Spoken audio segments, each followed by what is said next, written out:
안녕하세요. 저 김대철 교수라고 합니다. 저 한남대 학교에서 애들 가르치고 있고, 제 전공은 교육평가 이런 쪽이에요. 제가 오늘 주제가 잠재 성장 모형하고 성장 혼합 모형, 이 두 개의 어떤 주제를 제가 선택을 했는데, 얘를 선택하게 된 어떤 이유가 있겠죠. 얘가 종단 자료 분석하는데 제일 많이 이용되는 그런 분석 방법이에요. 그게 하나 이유고, 또 하나가 요 두 분석이 약간 위계적인 관계, 그러니까 잠재 성장 모형을 알아야지 성장 혼합 모형을 알 수 있거든요. 그러니까 패키지로 이렇게 가르칠 수 있는 그런 주제라는 생각이 들어서, 그래서 주제를 이렇게 설정을 하게 됐습니다. 크게 이렇게 세 가지 목차로 구성이 되어 있는데, 첫 번째가 잠재 성장 모형, 두 번째가 집단 분류하는 걸 혼합 모형이라고 하거든요. 혼합 모형에서 이 혼합 모형에서 집단 분류가 되면은 그걸 종속 변수로 해서 다른 독립 변수로 설명을 해야 되거든요. 그때 이용되는 게 로지스틱 회귀 분석이에요. 요거에 대해서 뭐 간단하게 제가 설명을 드려야 될 것 같고, 마지막에 이제 혼합 모형 중에서 성장 혼합 모형을 택해서 제가 강의를 마무리할까 이렇게 지금 생각하고 있습니다. 사실 내용이 좀 많아가지고 3시간짜리라고 제가 연락을 받았는데 3시간 만에 끝낼 수 있을지도 잘 모르겠어요. 혹시 뭐 시간이 오버하면은 끊는 걸로 그렇게 하도록 하겠습니다. 먼저 선수 개념이 한 3가지 정도가 있어요. 첫 번째가 뭐냐면 지금 이 그래프가 어떤 그래프이냐 하면은 한 개인을 4번 반복 측정을 했어요. 어떤 특정 변수에 대해서 4번 반복 측정한 그 결과를 그래프로 그린 거거든요. 자, 이때 X축이 뭐냐 하면은 경과 시간, 어떤 특정 어떤 종속 변수를 먼저 측정을 한번 했을 거 아니에요. 처음 측정한 그 시점을 기준으로 했을 때 경과 시간을 지금 X축으로 했어요. 그러면은 t equal 0일 때의 y 값이 뭐가 되겠습니까? 이게 초기 값이 되겠죠. 초기 값. 요 절편, y 절편에 해당되는 거, 얘를 초기 값이라고 이름을 붙일 거예요. 그러니까 t가 0일 때의 기대되는 y 값, 정확하게는 이렇게 됩니까? 이때의 어떤 가정은 이 개인별, 각 개인에 대한 어떤 변화가 직선적인 어떤 변화다라고 가정을 먼저 할 필요가 있겠어요. 자, 그 다음에 또 기울기라고 하는 것도 나오죠. 기울기가 있는데, 기울기는 t가 한 단위 증가할 때 기대되는 y 증가량, 이렇게 됩니까? 이걸 이제 변화율이라고 이름을 붙일 거예요. 이거 하나 아셔야 될 것 같고, 그 다음에 개인별 변화가 2차 곡선 형태로 또 나타날 수도 있거든요. 이때 A, B, C가 의미하는 게 뭔가, 이것도 간단하게 좀 아셔야 되는데, 요 C는 뭐냐면 T가 0일 때 Y 값이니까 이것도 초기 값이 되겠죠, C가. 그 다음에 B는 뭐냐면, 이건 미분을 좀 할 줄 알아야 되는데, 시간 함수를 미분하면은 그 속도가 나오죠, 속도가 나오는데, 이게 지금 속도를 나타내는 함수거든요. 자, 이때 t가 0일 때의 y 값이 뭐가 됩니까? b가 되죠. 이 말은 무슨 말이냐 하면은 t가 0일 때의 순간 변화율, 순간 속도죠. 접선의 기울기. 그게 b가 된다라고 하는 거죠. 좀 어렵죠? 좀 여유롭게 하면 질문도 하고 이렇게 하면 좋겠는데 계속 진행을 해야 돼요. 그 다음에 A가 뭔가, 이것도 제가 말씀을 드려야 되는데, A는 미분을 한 번 더 해야 돼요. 미분을 한 번 더 하면 2A 이렇게 됩니까? 미분 2번 하면은 속도의 속도가 돼서 가속도가 됩니까? 가속도 개념은 아시나요? 기차가 오늘 제가 기차 타고 올라왔는데 출발할 때는 속도가 자꾸 올라가죠. 이때는 가속도가 양수가 되는 거고, 그 다음에 시속 300km로 막 달리더라고, 무섭더라고요. 그때는 가속도가 0이죠. 순간 속도는 엄청 빠른 거예요. 300km 이렇게 되는 거고, 브레이크 잡으면은 그때는 가속도는 마이너스가 되는 거예요. 그러니까 가속도 개념 뭐 그런 건데, 하여튼 가속도, 그러니까 순간 가속도가 2A가 된다는 거죠. 그럼 A는 뭐냐? 이렇게 되는 거죠. A는 순간 가속도의 절반 이렇게 됩니까? 그러니까 개인별 변화가 이렇게 2차 곡선 형태로 나타났을 때 A, B, C가 의미하는 게 뭔가, 요건 기본적으로 알아야지 나중에 해석이 가능하다는 의미로 선수 학습으로 제가 넣어놨고, 선수 개념으로. 또 하나가 어떤 측정 변수가 있을 때 그 측정 변수는 잠재 변수하고 측정 오차의 합으로 표현할 수 있겠죠. 그걸 이렇게 도식화할 수 있어요. 어떤 측정 변수가 이렇게 있을 때 측정 변수는 잠재 변수하고 측정 오차의 합으로 표현 가능하다. 그러니까 식으로 표현하면 이렇게 되는 거고 이걸 도식화하면 이렇게 돼요. 이걸 아셔야지 제가 뒷부분에 어떤 뭐 로직이 있는데 그걸 이해하실 수가 있거든요. 그래서 그것도 말씀드려야 될 것 같고, 다음에 이제 본격적으로 성장 모형이라고 하는 걸 이제 설명을 드려야 될 것 같아요. 이 성장 모형 그로스 모델은 아시다시피 종단 자료 분석 방법 중에서 제일 많이 이용되는 그런 종단 자료 분석하는 방법 중에 하나다. 이렇게 생각하시면 될 것 같고, 지금 오른쪽에 이 그래프를 보니까 지금 종속 변수가 뭐 엄주량 이런 거죠. 엄주량을 14살 때부터 3년 동안 매년 한 번씩 3번 반복해서 측정한 자료예요. 가상적, 이거 실제 자료인데, 이 중에서 여러분한테 해당되는 게 어떤 겁니까? 혹시 뭐 찾을 수 있겠어요? 연령대가 이걸 많이 벗어나가지고, 그러면은 최근 3년치 이렇게 생각하시면 되겠죠? 예를 들어서 이런 사람들은, 최근에 건강이 안 좋은 사람이죠. 그래서 술을 줄여야 되겠다. 이렇게 되게 떨어지는 거죠. 이렇게 되는 거고, 이런 사람은 막 매년 술 먹는 양이 확 늘어나는 그런 사람이 되겠고, 스트레스가 많은 사람인가 봐요. 이 사람은 뭐 주구장창 누구처럼 계속 술만 먹는 그런 사람이겠죠. 하여튼 그런 형태이다라고 하는 걸 아실 수 있겠죠. 이 자료가 전형적으로 성장 모형을 적용할 수 있는 그런 어떤 자료다. 이렇게 볼 수 있거든요. 자, 성장 모형을 적용시킬 수 있는 자료가 어떤 자료이냐 하면은 같은 피험자를 대상으로 해요. 같은 피험자를 3번 이상 반복 측정해야지 성장 모형을 적용할 수 있어요. 3번 이상 반복 측정해야지 성장 모형을 적용할 수 있다는 거. 그 다음에 동일 측정 도구를 이용한다. 이 말은 측정 시점별로 구한 그 값을 서로 이렇게 비교할 수 있다는 말이죠. 15살 때의 엄주량하고 16살 때의 엄주량을 서로 비교할 수 있다는 말이죠. 그렇죠? 그때 사실 쓸 수 있는 게 성장 모형입니다. 일단 어떤 자료에 쓸 수 있는가? 같은 피험자를 대상으로 해서 3번 이상 반복 측정한, 그러니까 종단 자료죠. 그 다음에 측정 도구가 동일해야 된다. 이 말은 개인별로 어떻게 변화되는가를 볼 수 있는 그런 자료이어야 된다. 이런 생각을 하실 수 있을 것 같아요. 그렇죠? 자, 목적을 제가 간단하게 2가지로 제가 요약을 해놨는데, 첫 번째가 개인별 변화 양상을 요약하는 거예요. 여기서 개인별 변화는 기하학적 의미로는, 기하학적으로는 뭐로 나타납니까?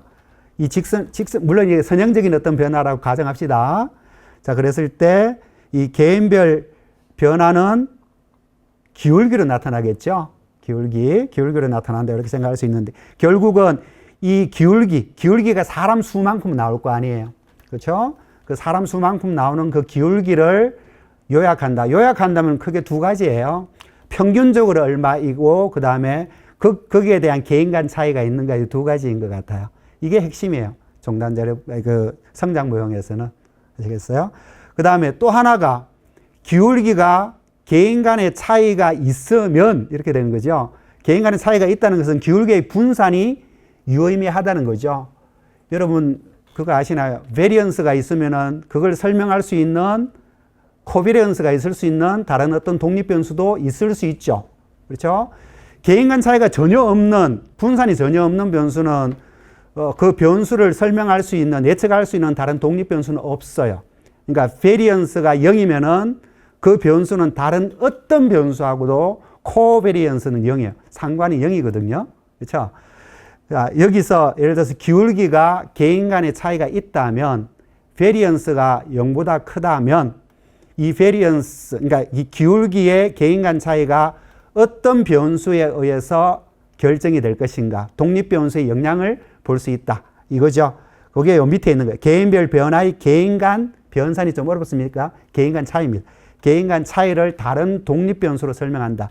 이게 성장 모형의 가장 핵심적인 어떤 목적 2가지라고 볼 수 있습니다. 첫 번째, 개인별 변화 양상. 개인별 변화 양상은 선형적인 어떤 변화로 나타나는 경우도 있지만, 이따가 보시겠지만 곡선적인 변화로 나타나는 경우도 있어요. 하여튼 그 개인별 변화 양상을 요약하는 거. 요약은 평균하고 분산을 가지고 요약한다. 표준 편차를 가지고 요약한다. 이렇게 보시면 되고, 그 다음에 그 분산이나 표준 편차가 통계적으로 유의미하면은 그 기울기를 다른 독립 변수로 설명할 수 있다. 이거죠. 그게 성장 모형의 핵심 목적 두 가지라고 볼 수 있습니다. 자, 성장 모형은 크게 두 가지로 나눌 수가 있어요. 잠재 성장 모형, 이거는 구조 방정식 기반이에요. 구조 방정식 기반으로 나오는 거고, 그 다음에 다층 성장 모형이라고 하는 건 다층 모형 기반이에요. 이렇게 되는데 이 두 개가 분석하고자 하는 데이터의 그 형식에 따라서 뭐 이렇게 결정된다 이렇게 생각하시면 되거든요. 그러니까 잠재 성장 모형은 와이드 포맷 데이터예요. 이게 뭔지 또 잘 모르시겠죠. 이따 설명이 또 들어가겠죠.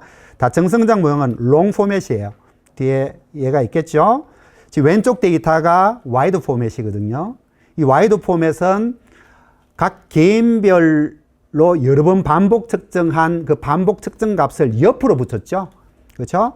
휴대전화 의존도 첫 번째, 두 번째, 세 번째 옆으로 붙였죠. 이걸 와이드 포맷이라고 하고, 그 다음에 롱 포맷은 개인별로 반복 측정한 것을 밑으로 붙이는 거예요. 이렇게 밑으로 쭉 붙었죠. 얘를 밑으로 붙인 거예요. 999는 결측값이에요. 이렇게 붙인 거다. 이렇게 생각하실 수 있는데, 와이드 포맷에서의 이슈는 뭐가 될 수 있는가 하면, 여기는 측정 시점이나 측정 간격하고 관련된 게 없잖아요. 그렇죠? 이걸 분석에 어떻게 고려할 것인가, 이게 이슈가 될 수 있거든요. 요령은 뭐냐 하면은, 첫 번째 측정한 어떤 시점이 있는데, 그때부터 경과 시간이라고 하는 것을 찾아내면은 분석에 이용할 수 있다는 거예요. 예를 들어서, 이 휴대전화 의존도를 매년 한 번씩 5년 동안 반복 측정한 자료라고 한다면, 얘는 첫 번째 측정한 시점이니까 0이라고 보고, 그 다음에 여기서부터 경과 시간을 보는 거예요. 그럼 얘는 당연히 0이 되겠죠. 경과 시간 0 되죠. 그 다음에 얘는 1년 후니까 1, 2년 후니까 2, 이렇게 경과 시간을 이렇게 잡아줄 수 있는 거예요. 근데 이게 나중에 M+S는 이게 고정 모수로 이용이 돼요. 분석할 때 얘가 이용이 된다는 말이에요. 근데 이게 왜 또 중요할 수 있는가 하면은, 예를 들어서 두 번째하고 세 번째 그 측정 간격이 2년이었다라고 한다면, 그러면은 이 고정 모수가 어떻게 바뀌게 되는가, 이런 걸 아실 수 있을 것 같아요. 그러니까 0하고 1은 그대로인데 요 간격이 2년이라 그랬잖아요. 그럼 경과 시간이 얘는 뭐 3년이 되는 거니까 3이 돼 버린다고요. 그러면 나중에 M+ 분석할 때 고정 모수로 어떻게 되는가 하면 0, 1, 3, 4, 5 이렇게 해야 된다는 거예요. 아시겠어요? 그러니까 그런 것들을 좀 알아두셔야 된다. 와이드 포맷. 오늘은 왼쪽 게 핵심이에요. 그러니까 오른쪽 거는 오늘 안 할 거예요. 자, 오른쪽 거는 안 할 거지만 롱 포맷으로 했을 때 어떤 장점이 있을 수 있다는 걸 좀 말씀드리고 싶어서 그런 거예요. 롱 포맷에서는 경과 시간이라고 하는 것을 아예 하나의 변수로 이렇게 설정을 해놨어요. 그러면은 어떤 장점이 있겠어요?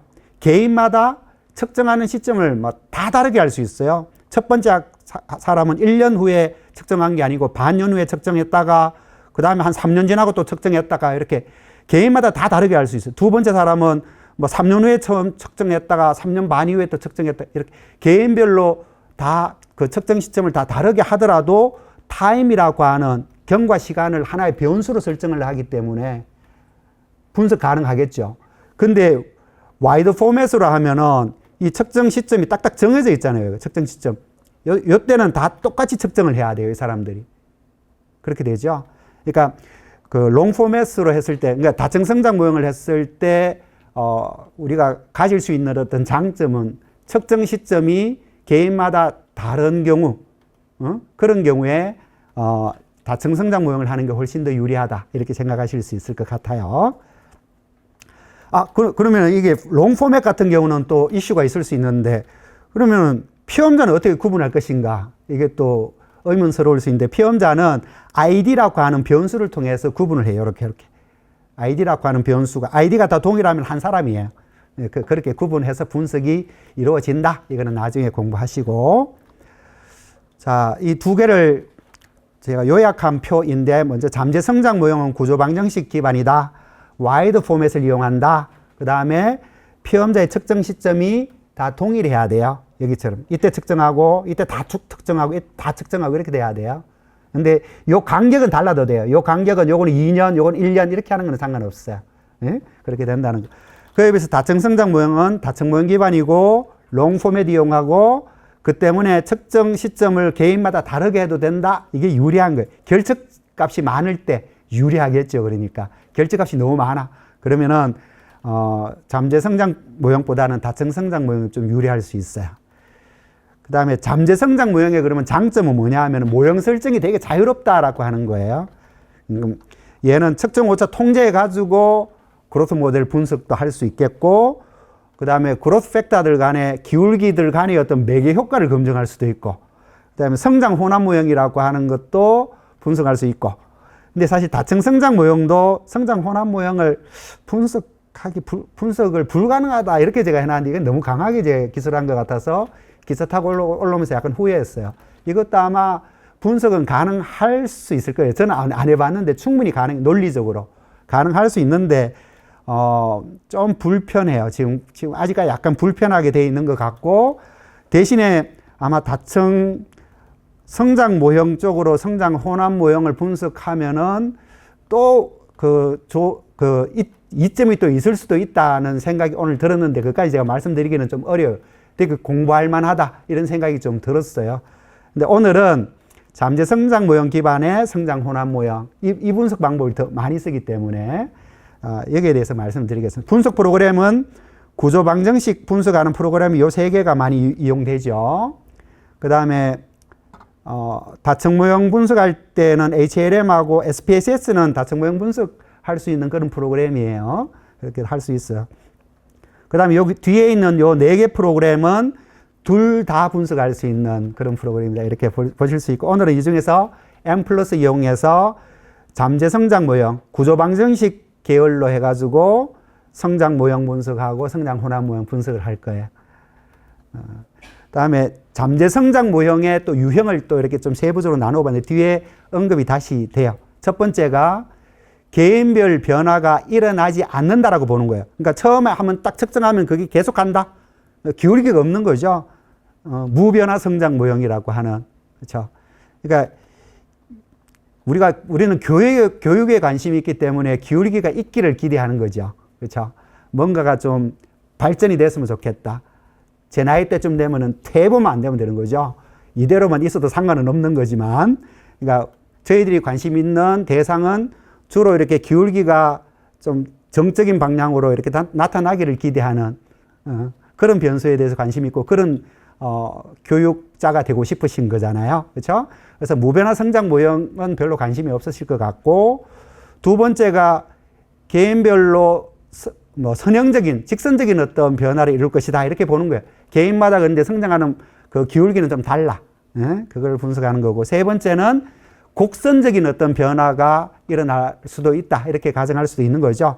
2차 곡선 형태로 그 변화가 개인별 변화 양상이 나타날 수도 있는 거죠. 그 다음에 다단계 성장 모형이라고 해서 이거는 이런 상황이에요. 그러니까 초등학교 때 변하는 모습하고 중학교 딱 올라갔을 때 변하는 모습이 그 기울기가 좀 달라질 수 있잖아요. 그런 약간 변화하는 모습이 약간 꺾은선 모형으로 이렇게 변화되는 그런 경우도 있을 수 있잖아요. 이런 경우에 적용할 수 있는 게 다단계 성장 모형인데, 오늘은 이 부분을 제가 다룰까 말까 조금 고민을 지금 해야 될 것 같아요. 제가 다른 것도 지금 다 만들어 놨는데 시간이 아마 부족할 것 같아서 아마 요 세 가지만 하고 얘는 스킵하지 않을까 이런 생각이 좀 들기도 합니다. 그 다음에 얘는 측정 간격을 추정하는 성장 모형도 있을 수 있어요. 이건 논리가 뭐냐 하면은 첫 번째하고 마지막 번째는 지금 측정한 게 딱 정해져 있는데 중간에는 사람마다 측정하는 시점이 약간 뭐 다를 수도 있고 해서 정확하게 그 측정 간격을 잘 모르겠어요. 그랬을 때 그 측정 간격을 추정할 수도 있다는 거예요.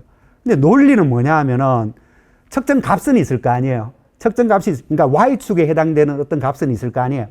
그 값을 여기에 딱 위치시키면은 이 변화가 선형적인 변화라고 가정을 한다면은 그 점이 어디쯤 여기 딱 있겠죠. 그러면은 이 측정 간격을 우리가 추정할 수 있겠죠. 논리는 그거예요.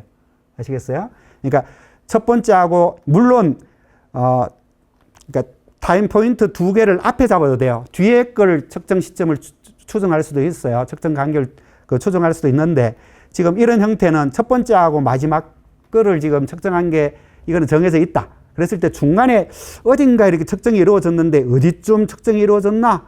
그걸 내가 추정하고 싶다는 거예요. 논리는 어떻게 되는가 하면 직선적인 어떤 변화라고 가정을 하는 거예요. 그랬을 때 중간에 측정한 값이 y값이 나온다면 그러면 이 간격이 정해져 버리겠죠. 논리 이해됩니까? 그런 식으로 나오는 게 측정 간격 추정하는 그 성장 모형의 알고리즘의 핵심이다. 이렇게 보실 수 있는 거예요. 그 다음에 다변수 성장 모형이라고 하는 거는 기울기들 간의 관계를 보는 거예요. 그러니까 그로스 모델을 두 변수에 대해서 그로스 모델을 다 적용하는 거죠. 그랬을 때 학교에서 행복한 사람이 뭐 인생 자체도 행복한가, 삶에 대한 어떤 행복도 있는가, 뭐 이런 생각을 할 수 있는데 둘 다 종단자력, 기울기 간의 어떤 관계로 설명할 수도 있잖아요. 그렇죠? 학교 행복감의 초기값이 삶의 만족 초기값에도 영향을 줄 수 있고 삶의 만족 변화율에도 영향을 줄 수 있고 이런 거죠. 그다음에 학교 행복감 변화율, 그러니까 학교 행복감이 긍정적으로 많이 변하는 사람일수록 삶의 만족도도 긍정적으로 변화하는 폭이 더 크다. 논리는 그거예요. 그렇죠? 그걸 분석하는 건데 별로 어렵진 않지만 오늘은 이 분석은 안 할 거예요. 별로 어렵진 않아요. 그다음에 오늘 프로그램에 대한 설명을 또 간단하게 말씀을 드려야 되는데 말씀드렸다시피 M+ 이용할 거고 얘는 구조방정식 계열이에요. 사실은 구조방정식 분석하는 프로그램인데 그 분석 어떤 범위가 확장이 돼서 다측면도 분석할 수 있고 다측면 분석할 수 있어요. 그 다음에 특히 혼합 모형이라고 해서 집단 구분하는 데 이용할 수 있다라고 하는 게 큰 장점 중에 하나예요. 이게 분석하는 어떤 범위를 엄청 넓히거든요. 이따가 제가 말씀 다시 드리겠지만 파일 구성은 크게 3개로 구성된다 이렇게 생각하시면 돼요. 데이터 파일, 프로그램 분석하면 아웃풋 파일 이렇게 3가지로 구성이 돼요. 관리를 좀 편하게 하려면은 요 3개 파일은 한 폴더에 저장하면은 아니면은 그 경로 그걸 다 지정해 줘야 되니까 머리 아프잖아요. 그걸 지정 안 하고 싶으시면은 한 그러니까 한 폴더에 다 관리하면 좋겠다. 이런 말씀 드릴 수 있겠고. 데이터 파일은 어떻게 하는가 하면 예를 들어서 SPSS나 뭐 엑셀 뭐 데이터가 있다라고 했을 때 그 데이터 파일을 그대로 분석하면 안 되고 얘를 텍스트 파일로 바꿔야 돼요. 텍스트 파일 바꿀 때 제가 하는 방법이 제일 편해요. 그 이유도 제가 조금 더 말씀드리겠지만 새 이름으로 저장 이렇게 해서 저장 유형을 탭으로 구분을 이용하십시오. 지금 제가 보여드릴 거거든요. 자, 이때 조심해야 되는 거는 중간에 결측값이 있으면은 결측값을 특정 값으로 집어넣어 줘야 돼. 얘를 블랭크로 그냥 내버려 둔 상태에서 텍스트 파일로 바꿔버리면 어떻게 되죠? 이 데이터가 이쪽으로 앞으로 당겨지는 그런 효과가 나타나서 데이터가 뒤죽박죽이 돼버려요. 분석이 엉망이 돼버리거든요. 이거 되게 조심하셔야 돼요. 결측값이 있으면 반드시 어떤 특정 값으로 주고 그 값은 결측값입니다. 이렇게 분석할 때 지정을 해줘야 된다. 꼭 좀 생각하셔야 될 부분이고 M+에서는 결측값이 있으면은 분석하는 그 결측값 추정하는 방법이 완전 정보무 최대 오도 이런 게 있어요. 이게 결측값은 무선적으로 발생한다라고 하는 원칙 그런 가정하에서 결측값을 얘가 어떤 특정 값으로 바꿔줘요. 지가 바꿔줘요.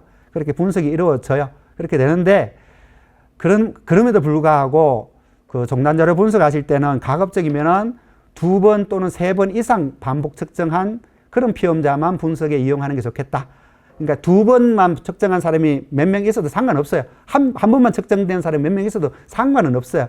근데 그런 데이터가 많으면은 적합도 이런 쪽에서 약간 문제가 생기는 경우가 있고 잘 안 돌아가는 경우도 많이 있어요. 특히 육아정책 아동 패널 데이터는 결측값이 되게 많죠. 예. 그런 경우에 그 결측값이 예를 들어서 너무 많으면은 분석할 때 좀 문제가 생기고 그러니까 적어도 2번 아니면 3번 이상 반응한 응답한 그런 피험자를 대상을 하면 좋겠다. 이런 생각이 들고 결측값이 진짜 너무 많다. 그러면 아까 제가 말씀드리다시피 다층성장 모형도 생각할 필요가 있다. 이런 말씀 드리고 싶고요. 자, 지금 잠재 성장 모형에 대한 어떤 분석 실습도 해보고 해야 되는데 연구 문제는 뭐 이런 연구 문제를 설정을 해봤어요. 첫 번째는 초등학교 4학년에서 초등학교 4학년까지 4년 동안 학교 적응을 4번 1년마다 한 번씩 해서 4번 반복 측정한 자료가 있다고 가정을 하는 거예요. 초등학교 1학년 때, 2학년 때, 3학년 때, 4학년 같은 학생들 대상으로 해야 돼요. 그 다음에 독립변수, 그게 예를 들어서 개인 변수로 자존감하고 그 다음에 교사의 어떤 역량이 있는가를 보기 위해서 교사의 어떤 심리적 지원, 이건 학생이 인식한, 이렇게 합시다. 학생이 인식한 교사의 심리적 지원, 얘가 이제 역량 요인으로 작용하는가를 보려고 하는 그런 상황을 설정을 했어요. 이거는 그냥 제가 만든 데이터입니다. 실제 데이터는 아니에요. 논문 쓰면 안 돼요. 데이터는 이렇게 생겼어요. 이렇게 생겼어요. 이걸 어떻게 하라고요? 탭으로 구분, 저장해서 제일 위에 있는 변수 이름을 잘라서 버리지 마시고 나중에 프로그램, 분석 프로그램의 제일 위에 타이틀 안에 갖다 붙여서 그 각 변수를 어떤 기호로 이용했는가를 메모를 반드시 해 놓으시고 약으로 쓴 그 변수를 밑에 분석 프로그램에 쓰면 좋겠다. 그 말씀을 제가 드렸던 거예요. 자, 그랬을 때 이제 첫 번째가 무변화 성장 모형이죠. 그 다음에 선형적 성장, 그 다음에 2차 곡선 성장. 이렇게, 이게 세 가지가 제일 많이 이용되는 거예요. 무변화 성장이라고 하는 거는 지금 가정은, 이거는 T라고 하는 거는 첫 측정 후에 경과 시간이라고 아까 이해하면 쉽다라고 말씀드렸죠. 자, 그랬을 때 첫 번째 측정한 것을 T0, 두 번째 측정한 것을 T1 이렇게 한 거예요. 네 번째 측정한 것을 T3 이렇게 합시다. 그렇게 했을 때, 무변화 성장 모형이라고 하는 것은 그 종속 변수 값이 어떤 특정 값을 기준으로 해서 올라가고 내려가고 하는 게 아니고 그냥 거기서 오차만큼 그냥 플러스 마이너스가 있을 수 있지. 그냥 쭉 간다. 어떤 애가 여기 있었으면 여기서 뭐 조금 올라갔다 내려갔다 있을 수 있지만 쭉 간다. 쭉 간다는 말이에요. 그렇죠? 이건 오차 범위 안에서 움직이는 그 정도밖에 없다. 라고 보는 게 무슨 무변화 성장 모형이에요. 자, 여기서 t가 0일 때 t 대신 0을 집어넣은 게 요 식이죠. 얘를 도식화하면 이렇게 돼요. 한번 해볼까요? y0는 얘 곱하기 1 더하기 e0 곱하기 1 이렇게 되죠? 그렇게 되죠? 맞죠? 맞죠?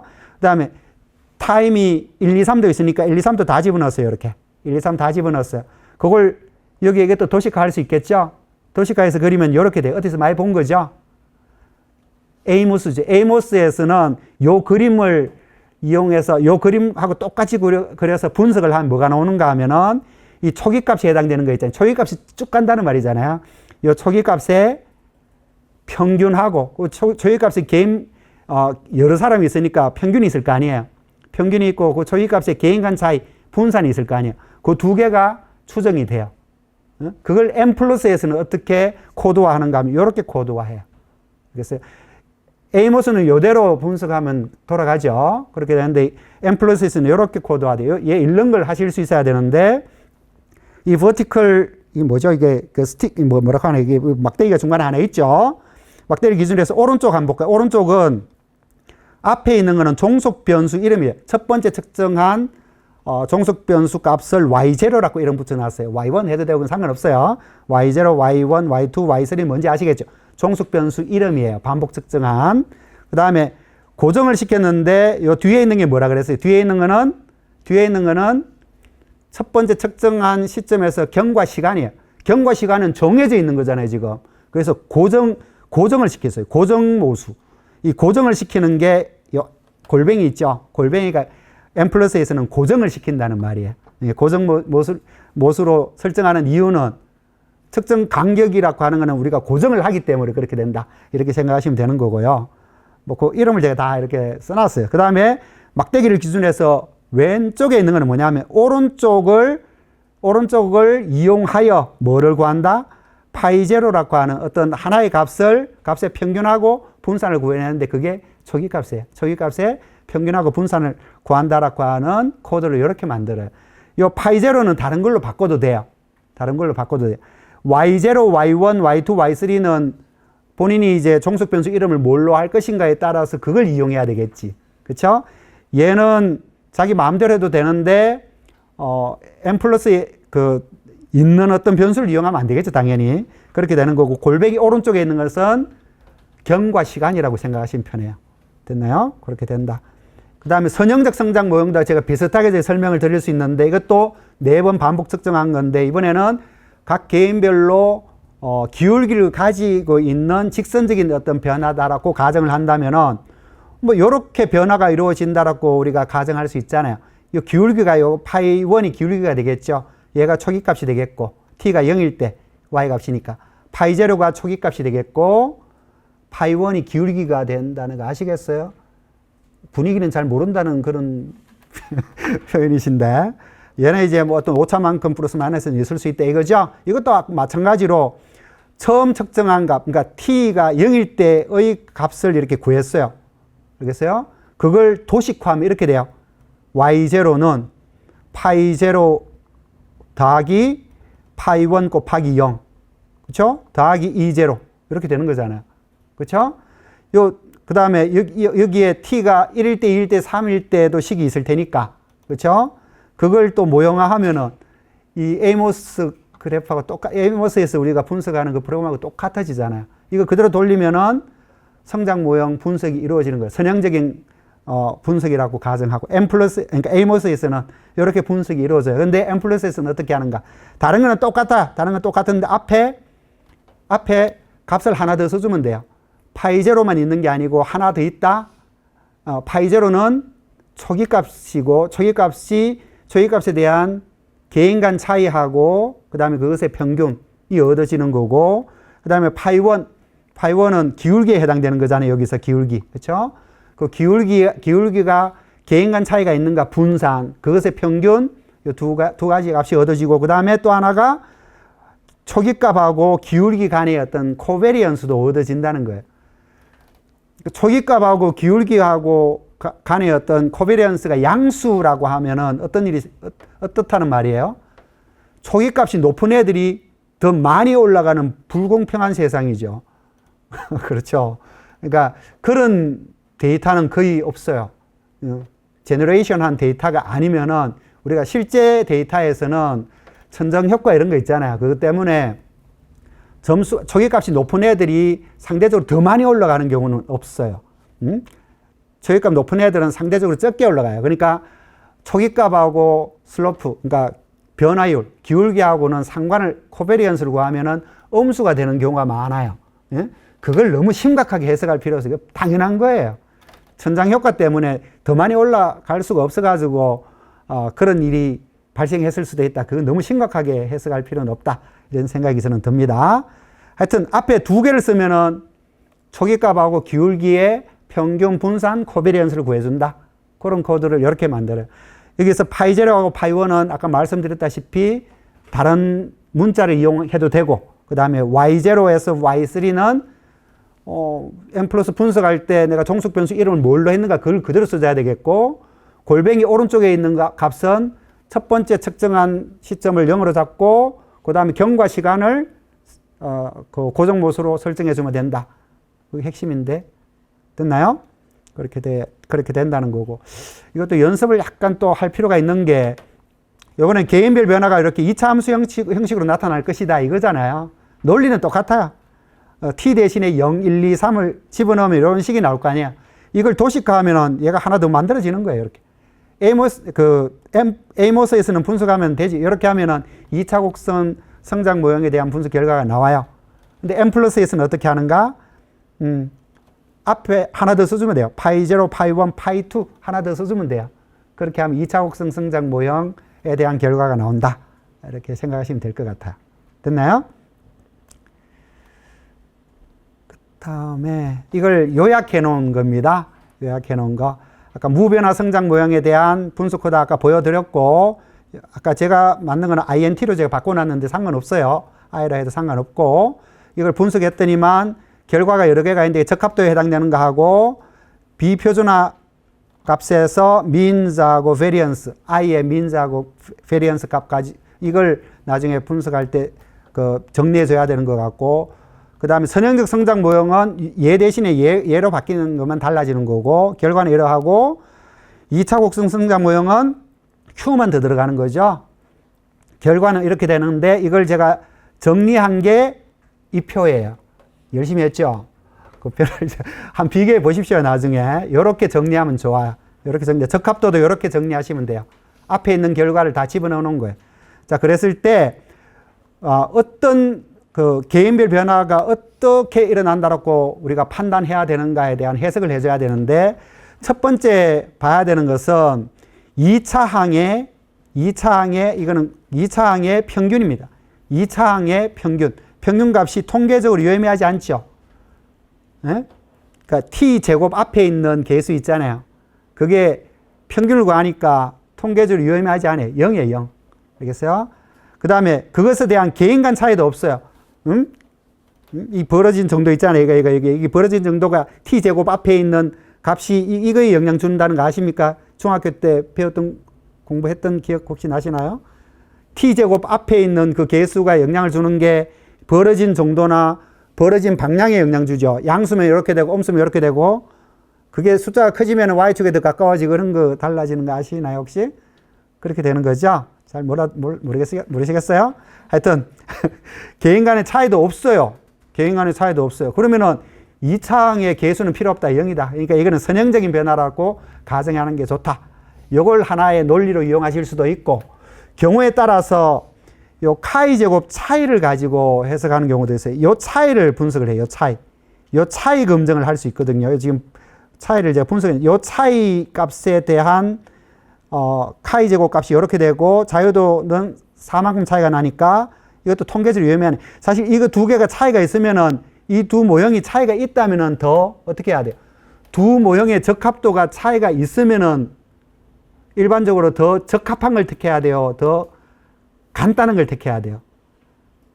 두 모형이 차이가 있는 경우에는 더 어떻게 해야 돼요? 차이가 있으면은 더 적합한 걸 택해 주는 게 좋겠고, 약간 더 복잡한 걸 택하는 게 좋고, 이 차이가 없으면은 더 간단한 게 좋은 이론이니까, 그렇죠? 더 간명한 걸 택하는 게 좋은 거예요. 자, 지금 얘를 기준으로 사실 한다면은 차이가 있죠. 차이가 있으면은 2차 곡선 성장 모형을 택해야 되는 거예요. 알겠어요? 근데 지금 논리는 2차항의 2차항 계수의 평균하고 분산이 통계적으로 유의미하지 않았기 때문에, 이거 선형적인 성장 모형이라고 내가 결론을 내린 거예요. 그렇게 해도 돼요. 그렇게 해도 경우에 따라서 카이 제곱 간의 어떤 차이를 가지고 해석할 수도 있어요. 경우에 따라서. 그렇게 하실 수도 있는데, 그렇게 할 때는 이 적합도 간의 차이가 있으면은 더 적합한, 더 복잡하더라도 더 적합한 걸 택해줘야 되겠고, 차이가 없으면 더 간단한 걸 택해줘야 되기 때문에 더 선형적 성장 모형 쪽을 택해줘야 되겠죠. 그렇게 논리는 그렇게 된다. 요 해석하는 샘플도 제가 넣어놨고요. 그 다음에 요 2차항 계수를 어떻게 해석하는가에 대한 샘플도 넣어놨어요. 아까 제가 해석하는 거 아까 보여드렸죠. 요 상수항은 뭐라 그랬어요? 초기값, 그러니까 초등학교 1학년에서 학교 적응 값이죠. 학교 적응 평균 값이죠. 그렇죠? 그렇게 되는 거고, 그 다음에 1차항의 계수가 1.08이라고 하는 것은 초등학교 1학년에서의 학교 적응의 순간 변화율, 순간 속도죠. 접선의 기울기, 순간 속도가 0이 아니다. 통계적으로 유의미하다. 이 말이고, 그 다음에 2차항의 계수가 이렇게, 이건 유의미하지 않기 때문에 해석 아예 할 필요도 없는 거지만, 유의미하다라고 가정하고 해석을 한다면 어떻게 하면 됩니까? 2차항의 계수가 아까 뭘 의미했어요? 2차항의 계수는 순간 가속도의 절반이었죠. 순간 가속도의 절반이었죠. 그러니까 지금은 그러면은 2차항의 계수가 얘이면은 순간 가속도는 이것의 2배가 되겠지 뭐. 그렇죠? 순간 가속도는 이렇게 된다. 이렇게 해석할 수 있는 상황이에요. 됐나요? 그다음에 얘는 아까 그 자존감하고 교사의 심리적 지원이 초기값에 영향을 주는가? 초기값에 영향을 주는가? 얘는 뭡니까? 기울기에 영향을 주는가예요. 기울기에 영향을 주는가를 이렇게 표 정리를 했어요. 나중에 그 표를 이렇게 편집하면은 나중에 긍정적인 평가를 받으실 수 있을 거예요. 얘는 다시 뭐라고? 초기값에 대한 영향이 있는가에 해당되는 그 계수들 있죠? 계수를 여기 넣으시면 되고, 얘는 상호작용에 해당되는 거니까 어떻게 돼야 돼요? 얘는 기울기에 대해서 그 영향력 있잖아요. 기울기에 대한 영향력을 여기 집어넣으시면 돼요. 그럼 혼합 모형 간단하게 말씀드리고, 혼합 모형에서 핵심은 잠재 계층의 개수를 몇 개라고 결정해야 될 것인가. 그 논리는 여기서 말씀드려야 될 것 같고요. 자, 먼저 혼합 모형이 뭔가? 혼합 모형은 어떤 주어진 어떤 종속 변수가 있을 때 어떤 관찰 변수가 있는데 이걸 이용해서 잠재되어 있는 어떤 하위 집단을 구분하는 일종의 군집 분석이다. 이렇게 생각하시면 편해요. 알겠어요? 그 잠재된 하위 집단을 이름을 잠재 계층이라고 이름 붙일 거예요. latent class라고 하면은 잠재 계층. 군집 분석에서 하나의 군집을 latent class라고 생각하시면 돼요. 그렇게 생각하시면 좀 편하실 것 같고, 여러 가지가 있어요. 우리가 많이 쓰는 것들, 잠재 프로파일 많이 들어보셨죠? 이거는 예를 들어 이런 거잖아요. 학업 성취도하고 학업 태도를 이용해서 잠재 프로파일 분석을 하면 어떻게 되는가 하면은 어떤 애들은 둘 다 잘하는 재수없는 애들도 있는 반면에 우리나라에서 문제는 뭡니까? 성취도는 높은데 태도는 낮은 그런 그룹이 있을 수 있잖아요. 그러니까 그런 그룹하고 둘 다 높은 그룹하고 두 개 집단이 혹시 분류가 된다면은 그 집단을 분류해 내므로써 이 두 집단이 교사 변수나 또는 가정 변수에서 어떤 변수 때문에 그 두 집단 구분이 이루어졌는가 이런 분석을 하면 되게 재미있을 거라는 생각 안 드십니까? 우리나라 교육의 문제가 성취도는 높은데 태도가 낮다 이게 문제라고 지적 많이 하잖아요. 그러면 이게 프로파일 분석이 딱인데 결과가 그렇게 또 나올지는 잘 모르겠어요. 그런 계층이 나오면 정말 재미있는 연구가 되는데, 그러니까 우리가 기대하기로는 그런 애들 분명히 있잖아요. 공부는 잘하는데 태도는 학업 태도는 별로 안 좋아. 예? 수학에 대한 태도, 수학은 잘하는데 수학에 대한 태도는 별로 안 좋아. 그런 애들 있을 수 있잖아요. 우리나라 교육의 문제점 지적 많이 하잖아요. 그래서 일단 둘 다 높은 그룹하고 성취도는 높은데 태도가 낮은 그룹, 우리나라에서만 있을 법한 그런 애들 유형, 외국에는 이런 유형이 별로 없다라고 하는 사람들이 많은데 실제로 그러한가? 외국하고 비교하는 연구도 해볼 만하고 재밌을 것 같지 않아요? 그런 게 잠재 프로파일 분석이고, 잠재 계층 분석도 똑같은 건데 잠재 프로파일 분석은 양적인 변수를 가지고 프로파일 분석을, 그러니까 집단 구분하는 거고, 잠재 계층 분석은 종속 변수가 뭐 영일 코드라고 생각하시면 제일 좋아요. 영일 코드. 그러니까 그러니까 대상별 진로 경험 유무에 따라서 집단을 한번 구분해 보겠다. 그러니까 진로 교사한테 상담을 받은 적이 있는가 없는가 이걸 물어본 거예요. 응? 담임 교사한테 진로에 대해서 한번 뭐 고민을 이야기해 본 적이 있는가 없는가 이런 데이터가 있을 수 있잖아요. 별것도 아닌 데이터죠. 이걸 가지고 집단 구분을 할 수 있고 되게 재미있는 결과를 또 얻을 수 있어요. 그 다음에 전위 분석이라고, 잠재 전위 분석은 프로파일이나 계층, 잠재 프로파일이나 잠재 계층 분석을 어떤 시간적인 어떤 흐름 순으로 두 번을 하는 거예요. 그러니까 예를 들어서 초등학교에서 학업 성취도하고 학업 태도에 관한 프로파일을, 그러니까 잠재 계층을 분류를 했어요. 중학교에서도 한 번 더 했다는 말이에요. 걔들이 중학생 될 때까지 기다렸다가. 알겠어요? 그렇게 하면은 집단이 초등학교에서 예를 들어서 초등학교에서 어떤 그룹이 있었는가 하면은 둘 다 높은 그룹이 있었어요. 성취도도 높고 태도도 높은 그런 애들이 있었는데 중학교 올라가가지고 뭔 일이 있었는지 갑자기 어떤 그룹이 많이 생겼는가 하면은 성취도는 높은데 태도가 막 떨어지는 그런 애들이 막 생길 수도 있잖아요. 그러니까 초등학교 때에는 둘 다 높았던 애가 나중에 중학교에서 태도는 높은데, 성취도는 높은데 태도는 낮은 그런 그룹으로 된 사람 비율이 어떻게 되는가. 그런 걸 매트릭스로 이렇게 구해볼 수도 있을 것 같아요. 그렇죠? 그렇게 변화된 학생만 실렉트도 할 수 있을 것 같고, 그렇게 변화된 그룹이 발생하게 된 어떤 배경 변수가 뭐가, 부모가 어떻게 했길래 또는 선생님이 어떻게 했길래 성취도하고 태도가 다 높은 그런 애들이 나중에 중학교 가니까 성취도는 그대로 높은데 태도는 낮은 애들이 돼버렸는가. 이런 분석을 할 수 있는 게 잠재 전위 분석이 되는 거죠. 이것도 종단 자료 분석이 되는 거죠. 그러니까 프로파일하고 잠재 계층 분석은 종단 자료 분석은 아니죠. 이거는 횡단적으로 분석할 수 있는 거고, 잠재 전위는 종단 자료를 가지고 할 수 있는 거예요. 이거는 타임 포인트가 두 개가 있으면 돼요. 중학교 시점 하나, 초등학교 시점 하나, 이렇게 해서 프로파일 분석을 두 번 해서 연결해 주는 거예요. 매트릭스 만드는 그런 거라고 생각하시면 되겠고, 그 다음에 혼합 회귀 모형 이런 거는 이제 회귀 분석이 있잖아요. 학업 성취도에 영향을 주는 변수로 부모 변수하고 교사 변수가 있을 수 있잖아요. 성취도에 대해서 부모하고 교사의 어떤 영향력 중에서 어떤 영향력이 더 큰가 이런 거에 대해서 관심이 있는 연구를 할 수 있잖아요. 이걸 회귀 개수를 가지고 내가 집단 구분을 한번 해보겠다. 이것도 재미있을 것 같다는 생각 안 듭니까? 그러니까 어떤 애는 SES의 영향은 크게 일어나지만 교사 관심의 영향은 별로 그 성취도에 대해서 크게 일어나지 않는 그런 그룹이 있는 반면에 반대로 어떤 애들은 교사 관심, 제가 아까 어떻게 설명했나? 교사 관심의 영향력은 큰데 부모의 SES의 영향력은 또 적게 일어나는 그런 애가 또 있을 수 있잖아요. 그렇죠? 이런 어떤 집단 분류가 이루어진다면 이것도 되게 재미있을 것 같아요. 어떤 애들은 SES의 영향이 더 크고 어떤 애들은 교사의 어떤 영향력이 더 크고 그런 두 집단을 구분을 해가지고 이 두 집단이 발생되게 된 어떤 심리적인 어떤 배경이 뭐가 있는가 그걸 분석을 하면은 재밌을 거예요. 어떤 애는 부모 영향 크게 받고 어떤 애들은 교사 영향 크게 받는데 이런 거잖아요. 되게 재밌는 연구. 그러니까 원하는 결과가 이게 기대하는 결과가 나와야 되지만 그렇죠? 그다음에 성장 혼합 모형 오늘 하려고 하는 건데 학업 성취도의 개인별 변화를 그룹핑하겠다는 거예요. 개인별 변화. 기울기하고 초기값하고 기울기에 의해서 결정되잖아요. 그걸 그룹핑하겠다라고 하는 게 성장 혼합 모형. 이 밖에도 엄청 많아요. 하여튼 혼합 모형은 여러 가지가 있어요.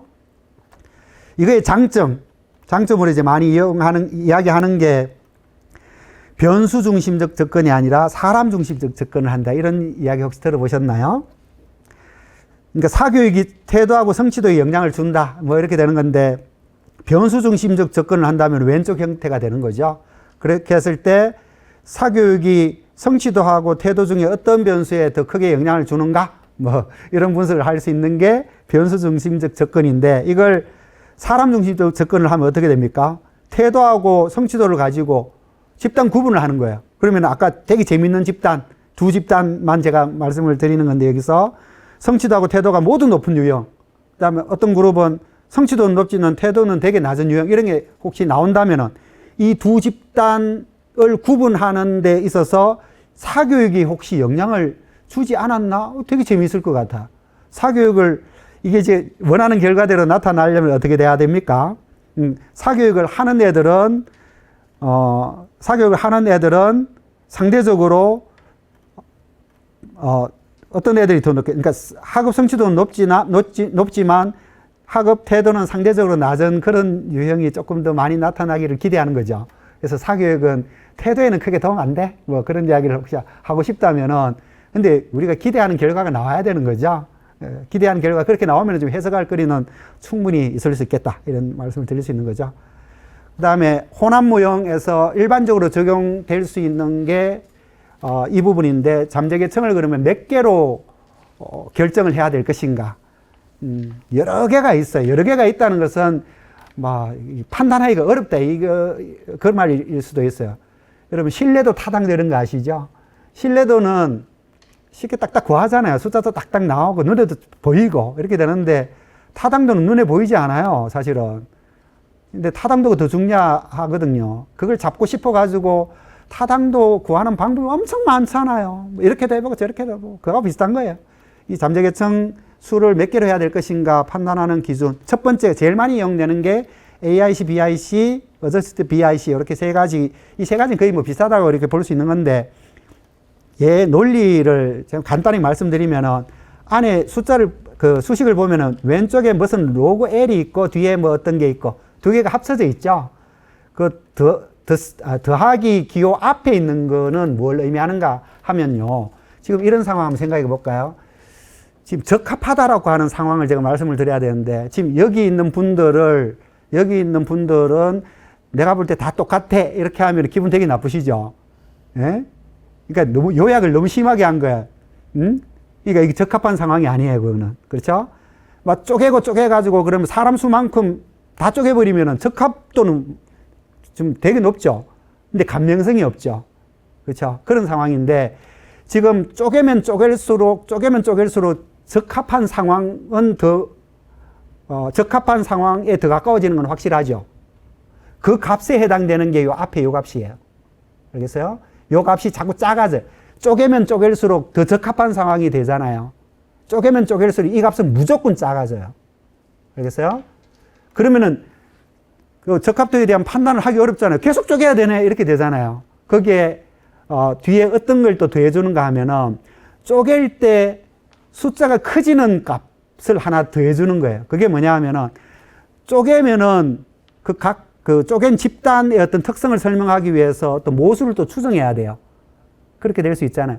다 똑같아 그러면은 숫자 예를 들어서 뭐 종속 변수가 뭐가 하나 있다면 그 값 하나만 추정하면 되는데 두 그룹이다 그러면은 두 개의 값을 추정해야 되고 쪼개는 수만큼 추정해야 되는 값이 많아지잖아요.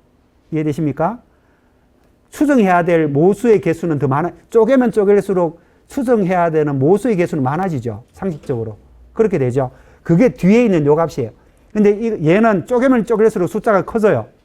요 앞에 있는 거는 쪼개면 쪼갤수록 숫자가 작아져요. 이거 두 개가 이제 자기들끼리 싸우는 거예요. 두 개가. 싸워가지고 아이디어란 건 어떻게 돼야 돼요? 쭉 이렇게 떨어지다가 계속 안 떨어져요. 왜냐하면 뒤에 게 있기 때문에. 뒤에 게 있어가지고 다시 올라갈 수 있다는 거예요.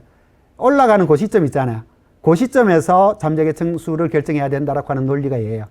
알겠어요? 그렇게 되는데 작을수록 하여튼 적합한 모형이에요. 그러니까 모수 개수까지 다 포함해가지고 따져야 된다 이 말씀을 제가 드리는 거고, 근데 실제로 구하면은 계속 떨어지는 경우가 더 많아요.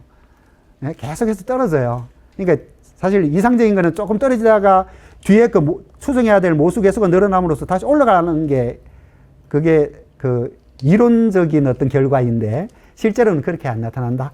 그럴 때 어떻게 판단해야 되는가 이거죠. 꺾인 선에서 판단한다 이게 결과예요. 여기서 두 집단 하는 것보다 세 집단으로 했을 때 적합도가 확 높아졌다는 거예요. 이건 숫자가 작을수록 적합하다는 거거든요. 그 다음에 세 집단, 네 집단 비교했을 때도 적합도 차이가 조금 심하다고 볼 수 있죠. 기울기가 어느 정도 있죠. 그러니까 이거는 네 집단으로 해줘야 돼. 근데 네 개 집단하고 다섯 개 집단은 그 차이가, 적합도 차이가 안 나타나죠. 그러면은 더 간명한 걸 택한다. 이거는 네 개 집단이다. 이렇게 결론을 내리는 거예요. 논리가 그렇게 되는 거죠. 그 다음에 두 번째가 다 뒤에 것도 거의 비슷비슷해요. LMR, LRT라고 하는 거는 이런 논리예요. 한번 볼게요. 여기 지금 있는 것 가지고 예를 들게요. 지금 내가 예를 들어서 클래스 4에 대해서 LMR, LRT를 구했다면 이렇게 됐어요. 요 값인데 요 값이 통계적으로 유의미하죠. 얘가 의미하는 게 뭐냐 하면은 바로 전 클래스 있잖아요. 그러니까 세 개 집단의 적합도하고 네 개 집단의 적합도를 비교했을 때 적합도 차이가 요만큼 된다. 이 말이에요. 그게 통계적으로 유의미하다. 통계적으로 유의미한 차이예요. 자, 두 개의 적합도가 통계적으로 유의미한 차이가 있을 때에는 항상 더 적합한 걸 택하고 차이가 없으면 더 간명한 걸 택하라 아까 말씀드렸죠.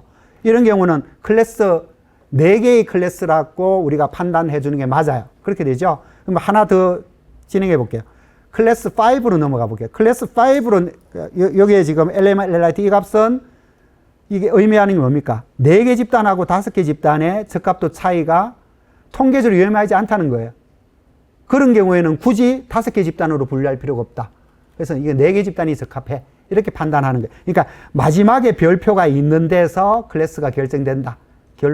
최종적인 결론은 그거예요. 논리는 그러하고. 됐나요? BLRT도 똑같이 진행이 돼요. 그냥 지나갈게요. 지나가도 되겠죠? 똑같은 논리로 진행이 되니까. 그 다음에 엔트로피라고 하는 건 분류의 질을 평가하는 건데 이거 0하고 1 사이 값을 가지거든요. 0은 랜덤하게 계층을 분류한 거예요. 이거는 분류의 질이 꽝이죠. 꽝. 그렇죠? 근데 1은 완벽하게 분류가 됐다 이런 의미예요. 이 기준은 어떻게 되는가? 절대적인 기준이 사실 있지는 않아요. 있지는 않지만 0.8 이상이면은 뭐 매우 우수한 어떤 분류의 어떤 수준이다. 뭐 이렇게 해도 돼요. 매우 우수한 수준의 어떤 분류다. 이렇게 이름 붙일 수 있을 것 같고 0.6에서 한 0.8 정도 되면은 약간 애매한데 조금 뭐 의심스러운 것도 조금 있기는 하지만 뭐 acceptable한 뭐 이 정도 받아들일 만한 수준. 이거 너무 막 세게 강조하면 안 돼요. 조금 의심스럽기는 하지만 그냥 뭐 받아들일 만한 수준 이렇게 받아들이셔야 돼요. 근데 영어 아시죠? 억셉터블은 긍정적인 건가? 잘 모르겠네. 하여튼 그렇게 해석할 수 있는 거고 0.6 미만이면은 좀 문제가 있는 분류다. 이렇게 판단해요. 자, 여기서는 엔트로피를 기준으로 했을 때는 뭐 어떤 계층을 택해도 된다. 이렇게 결론 내릴 수 있네요. 그 다음에 또 하나가 최소 잠재 계층 비율이에요. 그러니까 여기는 두 번째 계층은 1%밖에 안 돼요. 네? 너무 적죠? 너무 적죠? 그러니까 그런 집단이 있으면은 결국은 집단 구분해가지고 그 집단하고 다른 집단하고 비교도 하고 이런 후속적인 어떤 분석도 해야 되는데 두 번째 클래스가 지금 너무 인원이 적은 거예요. 그렇죠? 이런 경우에는, 그 세 개 그 잠재 계층으로 판단해야 되는 경우도 있을 수 있다. 그러니까 최소 잠재 계층 비율에 대한 절대적인 기준은 없어요, 이것도. 없고, 전체 사례수가 충분히 크다 그러면 1% 해도 돼요. 1% 해야 되는데, 전체 사례수가 크지 않으면 1% 하면 진짜 인원이 몇 명 안 돼요. 그런 경우에는 그 비율을 약간 더 높여가지고, 절대적인 기준은 이건 없어요.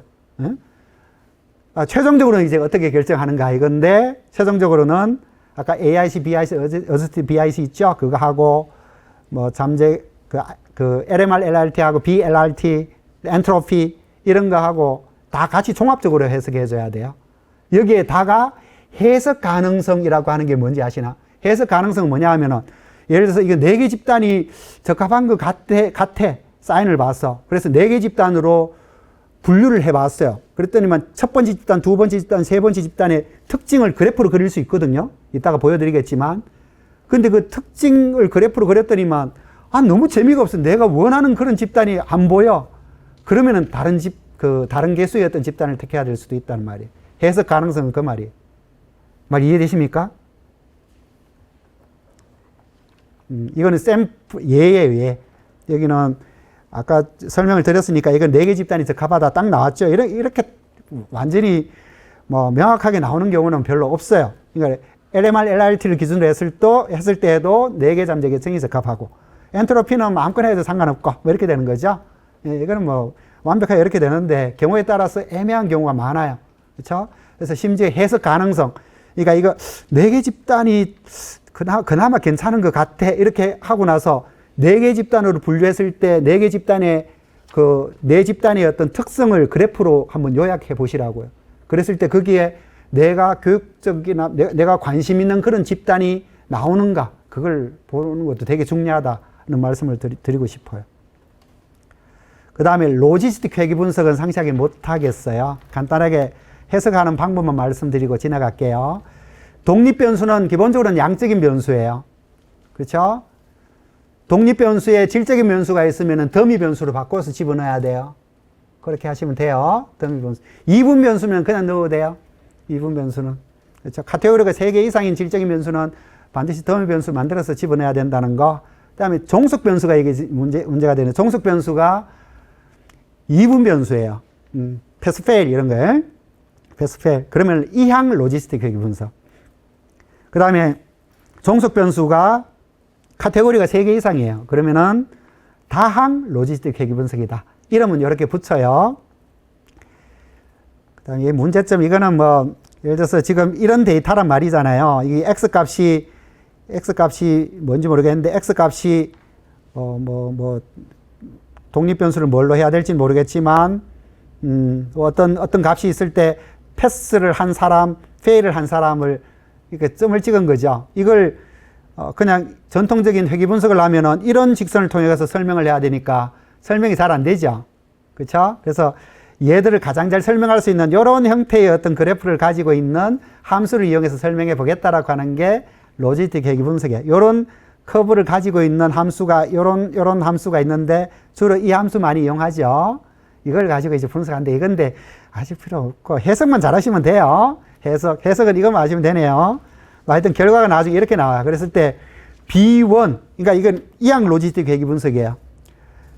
레퍼런스 그룹이 뭔 줄 아셔야 되는데, 레퍼런스 참조 집단, 그러니까 어떤 기준이 되는 집단이 있고, 그 다음에 비교하고자 하는 집단이 있고, 이렇게 되는 거거든요. 기준이 되는 집단을 레퍼런스 그룹이라고 이름 붙여요. 지금은 실패 집단을 레퍼런스 그룹이라고 이름 붙일게요.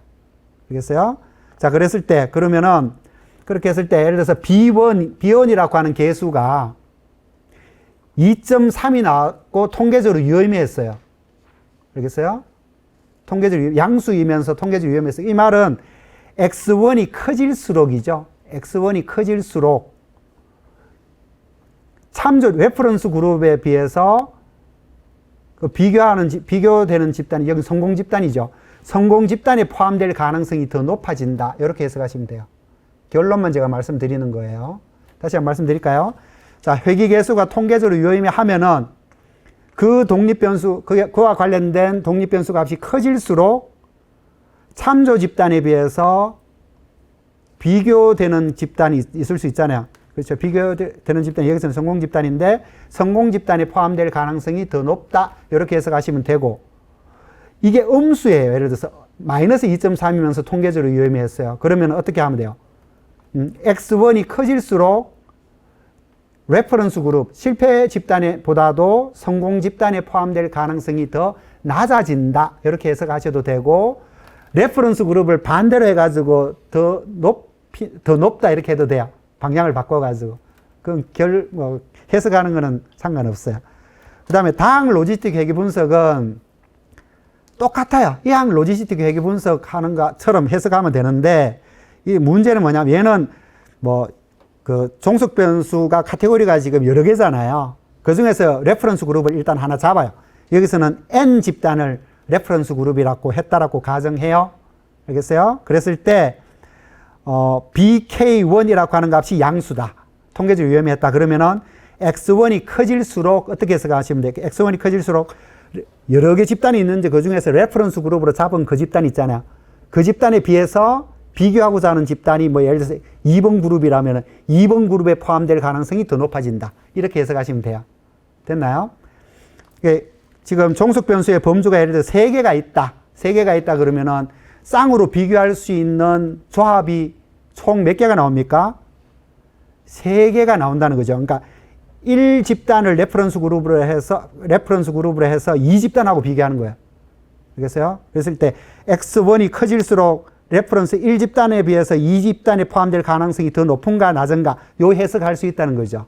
그 다음에 레퍼런스 그룹 1번 집단하고 3번 집단을 또 비교할 수도 있어요. 그러면은 독립변수가 커짐에 따라서 1번 그룹에 비해서 3번 집단에 포함될 가능성이 더 높은가 낮은가. 그러니까 이항 로지스틱 회귀 분석하듯이 그렇게 해석하시면 된다는 말이에요. 그렇게 되고, 그 다음에 2번을 레퍼런스 그룹으로 해가지고 2번 집단, 레퍼런스 그룹으로 해서 3번 집단하고 비교할 수도 있겠죠. 요거 사실 다 보고해 줘야 돼요. 근데 보통 하나만 하는 경우가 있으세요. 그러니까 카테고리가 이렇게 3개가 있는데도 불구하고 1번 집단을 그 레퍼런스 그룹으로 해서 2번 집단하고 비교하는 거, 3번 집단하는 거 비교하는 거, 요것만 비교해 주고 2번 집단을 레퍼런스 그룹으로 해서 3번 집단하고 비교한 거를 제시 안 하는 경우도 있거든요. 해 주는 게 맞아요. 단 3번 집단을 레퍼런스 그룹으로 해서 2번 집단하고 비교하는 거는 얘하고 동치예요. 부호만 반대로 나와요. 이거는 하실 필요 없어요. 알겠어요? 그 정도만 알아두시면 될 것 같아요. 이 뒤에 있는 부분도 시험 문제에 되게 잘 나오는 거라서 좀 설명을 드릴까 이렇게 하는 준비해 온 게 있는데 지나갈게요. 시간이 좀 부족한 것 같아요. 지금은 그 해석만 하실 수 있으면 돼요. 이거 한번 해석해 볼까요? 이 지금 위로 올라간 이유는 제가 잘 모르겠어요. 제가 정확하게 그려왔는데 이것의 해석은 어떻게 됩니까? 다문화 여부, 이것도 이제 01 코드로 지금 되어 있는 것 같은데 독립변수가 레퍼런스 그룹이 있네요. 일반 가정이 0이고 레퍼런스 그룹이 0, 얘가 일반 가정이 레퍼런스 그룹이고 다문화 아동 집단이 비교되는 집단이거든요. 이거는 그러면 어떻게 해석하면 돼요? X가 커질수록이니까 일반 가정 아동 집단보다 다문화 아동 집단 학생들이 이렇게 되는 거죠. X가 커짐에 따라 이렇게 되는 거니까. 그거 이해되십니까? 레퍼런스 그룹이 숫자가 작은 거예요. 알겠어요? X가 커짐에 따라 이 말이니까 일반 가정 아동 집단보다 다문화 아동 집단 학생들이 이렇게 되는 거죠. 그건 이해됐죠? 일수록 이렇게 하면 되고, 이게 마이너스죠. 마이너스면서 통계적으로 유의미하네. 이러면은 종속 변수에 대한 레퍼런스 그룹은 내재화 외연화 너무 어렵다. 얘가 레퍼런스 이 집단보다도 내재화상 외어나 상 집단에 포함될 가능성이 더 낮다. 이렇게 해도 되고, 마이너스니까. 이해되시죠? 또는 얘를 레퍼런스 그룹처럼 해석할 수도 있어요. 내재와 상, 외어나 상 그룹보다도 내재와 하, 외어나 하 그룹에 포함될 가능성이 더 높아진다. 이렇게 해도 돼요. 아시겠어요? 그렇게 해석하면 된다. 이 정도만 하고 지나갈게요. 그 다음에 이제 성장 혼합 모형에 대해서 말씀드려야 되는 거죠. 성장 혼합 모형. 성장 혼합 모형의 개념은 되게 쉬워요. 되게 쉬워요. 개인별 변화를 그룹핑한다 이거예요. 그러니까 첫 번째 지금 레이턴트 클래스를 보니까 개인별 변화가 잘 일어나지 않은 그런 집단이 1번 그룹으로 지금 잡혔어요. 그러니까 이름을 그러니까 뭐 non-changing 그룹 이렇게 제가 이름을 붙여놨네요. 제가 붙인 건 아니고 어디 있는 거예요. 그 다음에 두 번째 그룹은 떨어지는 애들만 묶였어요. 세 번째 그룹은 올라가는 그런 애들이 세 번째 그룹으로 묶였어요. 이렇게 세 집단으로 분류해내는 게 성장 혼합 모형이에요. 분류하고 나서 그 다음 단계는 뭐겠어요, 그러면은? 1번 집단에 비해서 3번 집단에 포함될 가능성을 더 높이는 그런 독립 변수가 뭐가 있는가? 로지스틱 회귀 분석으로 추가적인 해석할 수 있겠고, 또 하나는 1번 집단에 비해서 3번 집단 애들이, 그러니까 더 궁극적인 어떤 종속 변수가 있을 수 있잖아요. 그 평균이 차이가 있는가에 대한 분산 분석도 할 수 있겠죠. 이해되십니까? 집단 간 평균 비교하는 거, 그러니까 지금 얘를 지금 종속 변수라고 했을 때, 예를 뭐 학교 적응이라고 이런, 학교 적응 가지고 이렇게 세 그룹이 나왔어요. 알겠어요? 그랬을 때 영향을 주는 독립 변수로는 학교 적응에 영향을 주는 영향 요인으로는 교사 요인 이런 게 영향 줄 수 있잖아요. 그렇죠? 교사 요인이 영향을 주는가 영향 요인 분석을 하고 싶다. 로지스틱 회귀 분석을 하면 되는 거고. 그 다음에 학교 적응을 잘하는 애들이 결국은 나중에 삶의 만족도도 높더라. 이거는 삶의 만족도는 더 오른쪽에 있는 변수죠. 그렇죠? 그 영향력을 보고 싶다. 그러면은 뭐 해야 돼요? 그냥 분산 분석을 하면 되는 거잖아요. 이 세 집단에 따라서 삶의 만족이 평균이 차이가 있는가 이런 걸 보는 거니까. 논리는 아시겠죠? 그런 걸 분석하는 건데 쉽게 하려면 되게 쉽게 할 수 있는데 제가 오늘은 어렵게 하는 방법을 알려드릴 거예요. 깜짝 놀라실 거예요.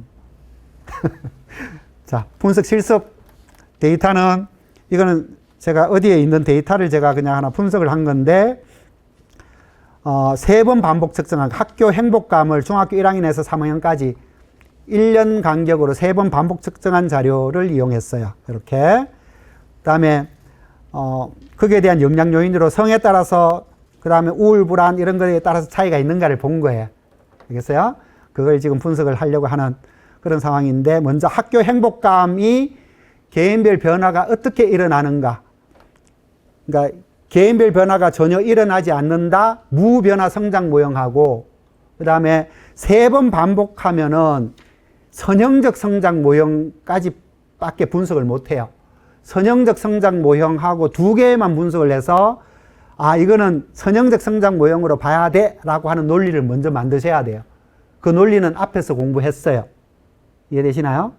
그 다음에 예를 들어서 4번 이상 반복 측정을 하면은 2차 곡성 성장 모형도 설정할 수 있어요. 그런 경우에는 무변화 성장 모형, 선형적 성장 모형, 그 다음에 2차 곡성 성장 모형 분석을 다 하시고 적합도 하고 그 다음에 2차 항 개수가 통계적으로 유의미한 거 그 평균하고 분산이 그걸 통해서 2차 곡성 성장 모형으로 가정해야 될 것인지 개인별 변화가 아니면은 선형적 뭐 성장이라고 뭐 봐야 될 것인지에 대한 판단을 먼저 해줘야 돼요. 그걸 앞에서 먼저 하시고 그 다음에 이거는 근데 타임 포인트가 3개밖에 안 되니까 뭐 선형적 성장 모형이라고 가정하고 제가 분석을 할 거예요. 그렇게 할게요.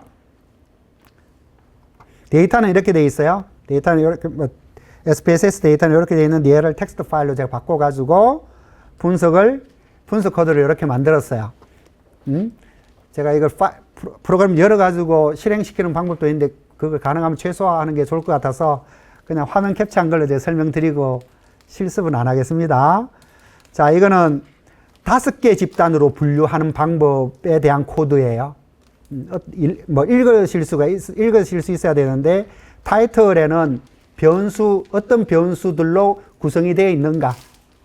이 데이터 파일이 그거예요. 됐나요? 그 다음에 데이터 파일 이름은 lgm.dat 텍스트 파일이고, 그 다음에 그 변수 이름은 쭉 다 나열하면 돼요. id 있고, 그 다음에 학교 행복감이 3개가 있네. 간단하게 h를 이용하겠다 해놨네. h1부터 h3까지. 됐어요? 그 다음에 학업 흥미도 3개가 있고, 그 다음에 젠더, 그 다음에 부모, 그러니까 우울, 불안, 뭐 이런 것들을 D, E, S, A, A, P, C, 뭐 이런 간단하게 제가 썼어요. 그 변수 이름으로 제가 대신하겠다, 이 말이에요. 됐나요? 위에 이렇게 타이틀에 메모 안 해놓으면 나중에 자기가 만든 코드인데는 뭔 말인지 몰라요. 알겠어요? 그러니까 요거 만들 때 어떻게 하라고요? 아까 탭으로 구분이라고 하는 텍스트 파일 저장할 때 그걸 이용해서 제일 위에 있는 변수 이름을 여기 갖다 붙여서 어떤 변수를 약으로 뭘 이용하겠는가, 그걸 계획을 하나 짜라고 말씀을 드렸죠. 됐나요? 그걸 여기 쓰시고, 그 다음에 내가 지금 분석할 때 어떤 변수만 이용하겠다. 여기서는 학교 행복감 3개만 이용하겠다, 이 말이에요. 이거 안 넣으면 안 돼요. 이거 안 넣으면 모든 변수 값을 적합도 추적에 다 이용해요. 완전히 이상한 결과가 나와요. use variable 반드시 설정하셔야 돼요. 이거 설정 안 하면은 거기, 그러니까 names are라고 되어 있는 이 변수가 다 분석에 이용이 되는 것처럼 돼버려요. 알겠어요? 적합도 하고가 이상하게 나와요. 그러니까 클래스는 5개로 분류하겠다는 걸 이렇게 코드하면 돼요. 너무 쉽죠? 혹시 4개 집단으로 분류하고 싶다 그러면 이거 4로 바꾸면 돼요. 이거 하나만 만들어 넣어놓고 얘만 1, 2, 3, 4, 5, 6, 저는 7까지 보통 하거든요. 얘를 1, 2, 3, 4, 5, 6, 7로 바꾸면서 파일 이름을 7개를, 얘를 7개 파일을 만드세요. 얘를 7개 파일 만드셔가지고 얘를 1, 2, 3, 4, 5, 6, 7로 바꾸시면서 그 각각을 분석하시면 돼요. 됐나요? 밑에 거, 이거는 믹스처. 얘가 이거 혼합 모형 분석한다는 말이고, 얘는 오버할이라고 하는 거는, 이건 뭐냐면은 레이턴트 클래스가 있는 거잖아요.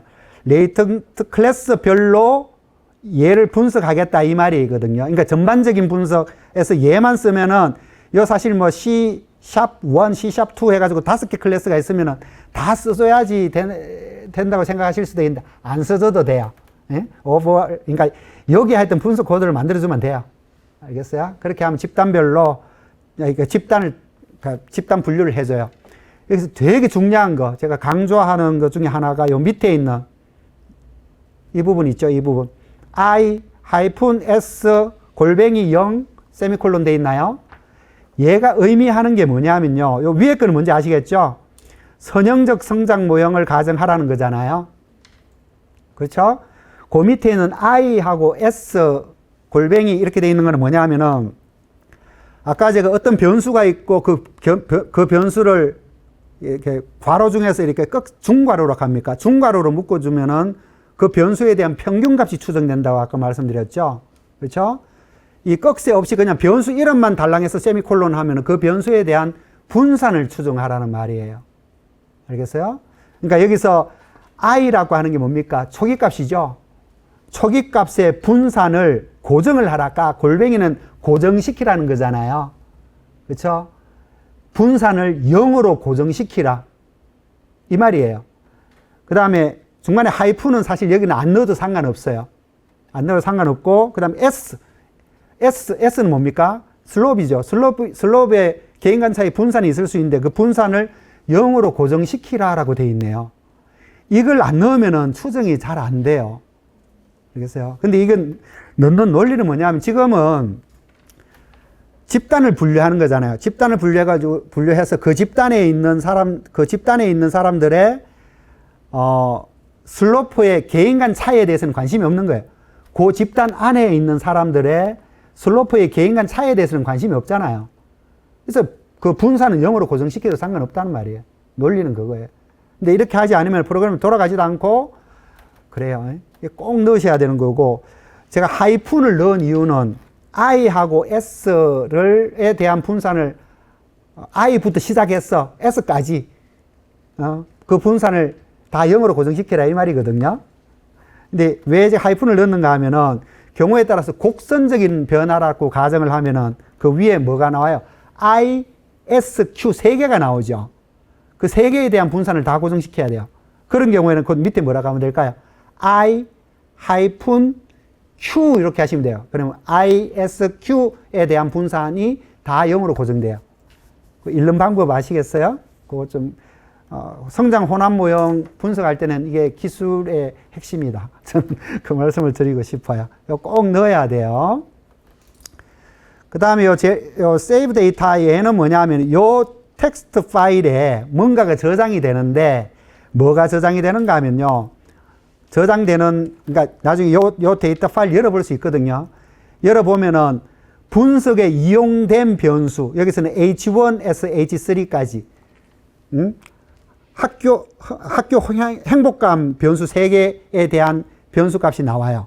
그게 그대로 나오고, 그 다음에 이거는 집단이 5개로 분류가 됐죠. 5개 집단으로 분류됐죠. 그러면은 그 다음 네 번째 변수는 뭐냐 하면은 어떤 사람이 그 개인별로 첫 번째 집단에 이 사람이 소속될 확률을 구해줘요. 예? 그러니까 개인별로 지금 5개 집단으로 분류했다는 말이잖아요. 개인별로 이 각 집단, 각 잠재 집단에 소속될 확률을 얘가 다 산출을 해주거든요. 그 값들이 나와요. 5개가 나와요.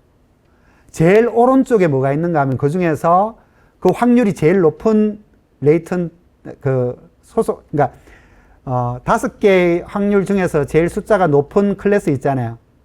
그 클래스에 얘가 분류가 됐을 것이다라고 생각하고 그게 네 번째 잠재계층이면 4라고 하는 값이 나오는 거예요.